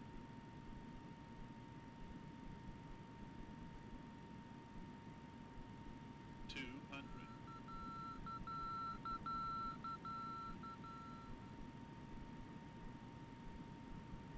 Light slope. Light slope. Light slope. 100. 30. 20.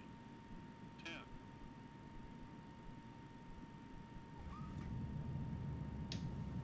Two in reverse.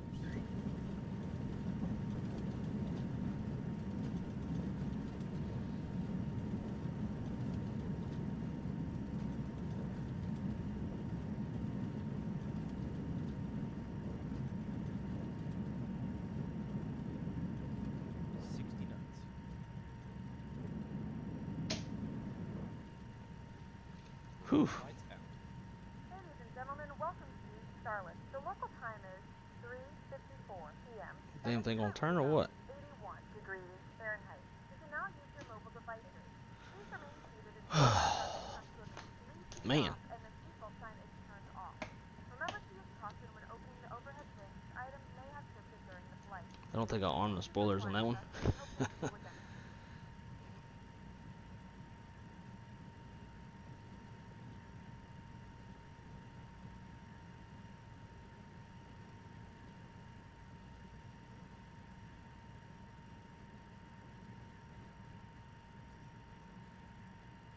Well, that was something else. My left arm's a little bit tired.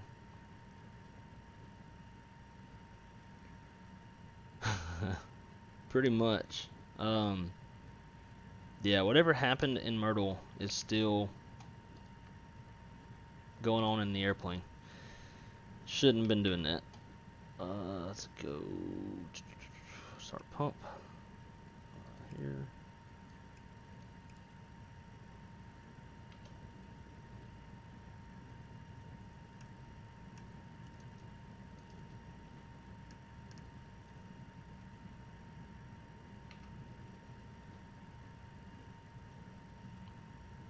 Oh, why'd all that stuff kick off?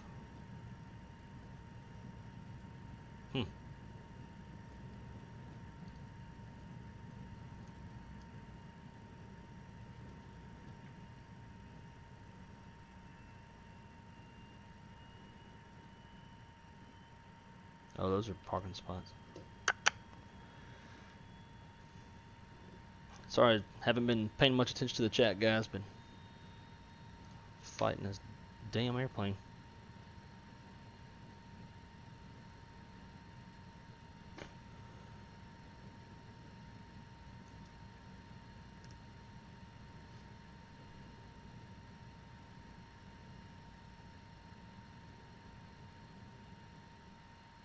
Turn, man.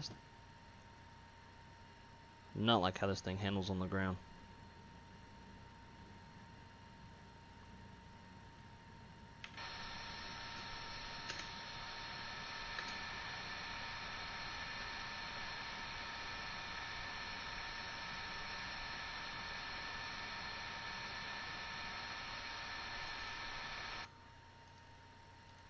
Alright, parking brake set.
Whew. Shit.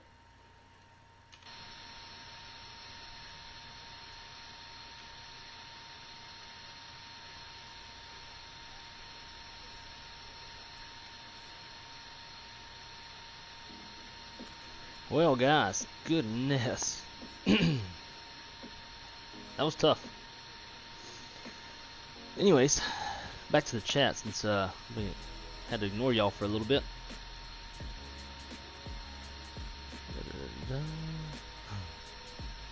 I have faith in you. We'll grow a lot. Having a moderator gives us the ability to ban people that comes in spamming you. Ah, gotcha. Okay. I'll definitely keep that. To make someone mod, go to YouTube Studios, Settings, Community, and type someone's name in Moderators. Okay. I'll keep that in mind for now. We'll wait a little while. If it gets to the point that we need one sooner, we'll definitely do one. And if you know how to do that, then I would love for you to be a moderator. That would be awesome. And for now, we'll just keep it as is, and we'll go from here. Let's see. I don't understand Zulu times. So, Captain Johnson, if you're still here, Zulu time is basically Greenwich Mean Time. So, local time in London. But essentially what it does is it puts the entire world on the same clock. That way everybody knows exactly what time it is. It's like for us in dispatch, if I am amending something on the flight release, we're going to do it in Zulu time. So if I need to issue a new estimated time of departure to my captain, he might be in LA and I'm sitting in Fort Lauderdale. If I try to do it in local time, obviously we would get really confused because I'm like 4 or 5 hours ahead of him.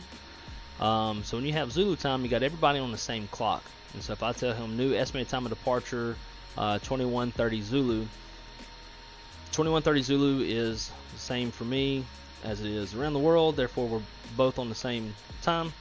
And if he needs to, he can do the math and figure out the local time to tell the passengers. But for us in aviation, everything is done in Zulu time. That way everybody is on the same page as far as times go. Let's see. Check the general chat.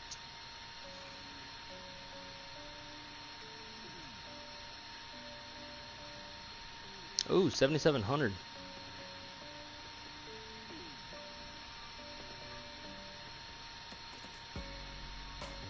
That ain't no good.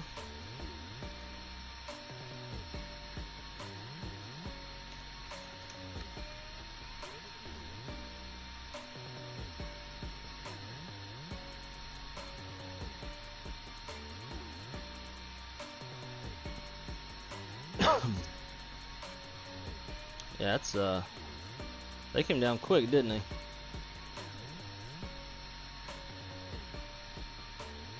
You just happen to see that on there?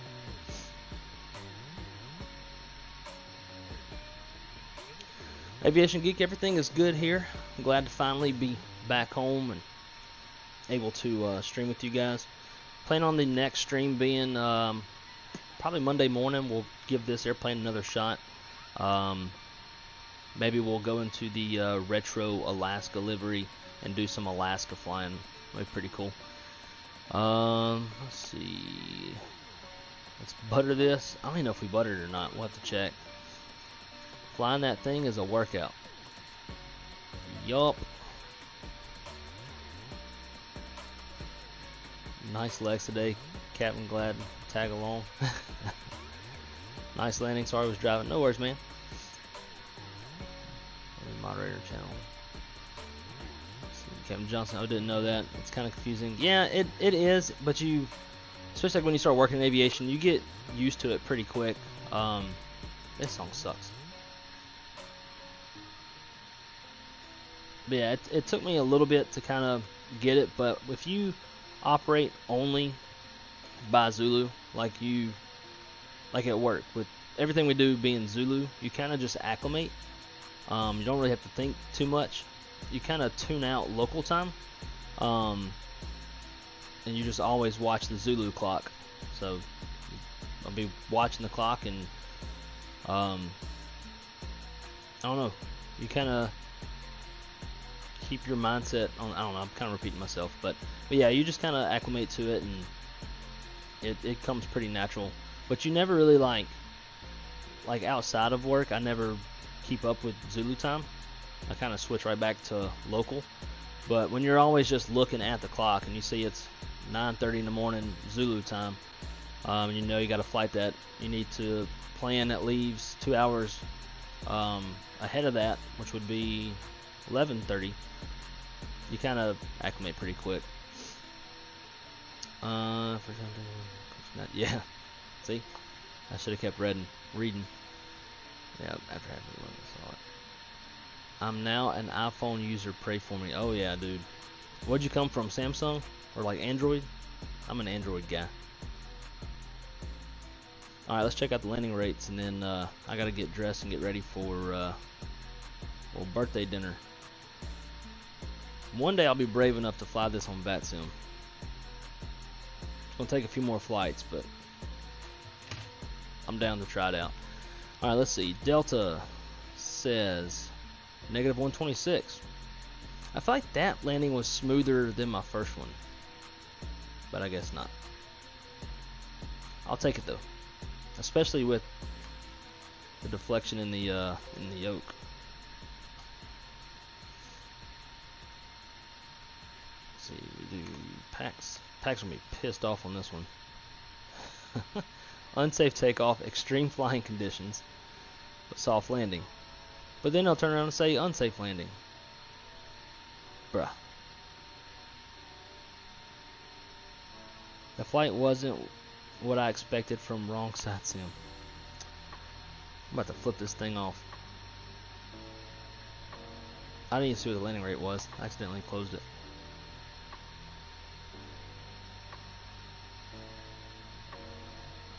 -127. Okay. Whatever. And then last but not least, Volanta.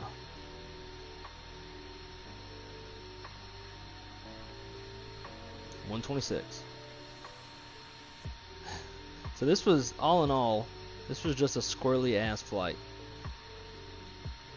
That's about the sexiest departure you'll find. And then just a quick little loop-de-loop. I'll take it.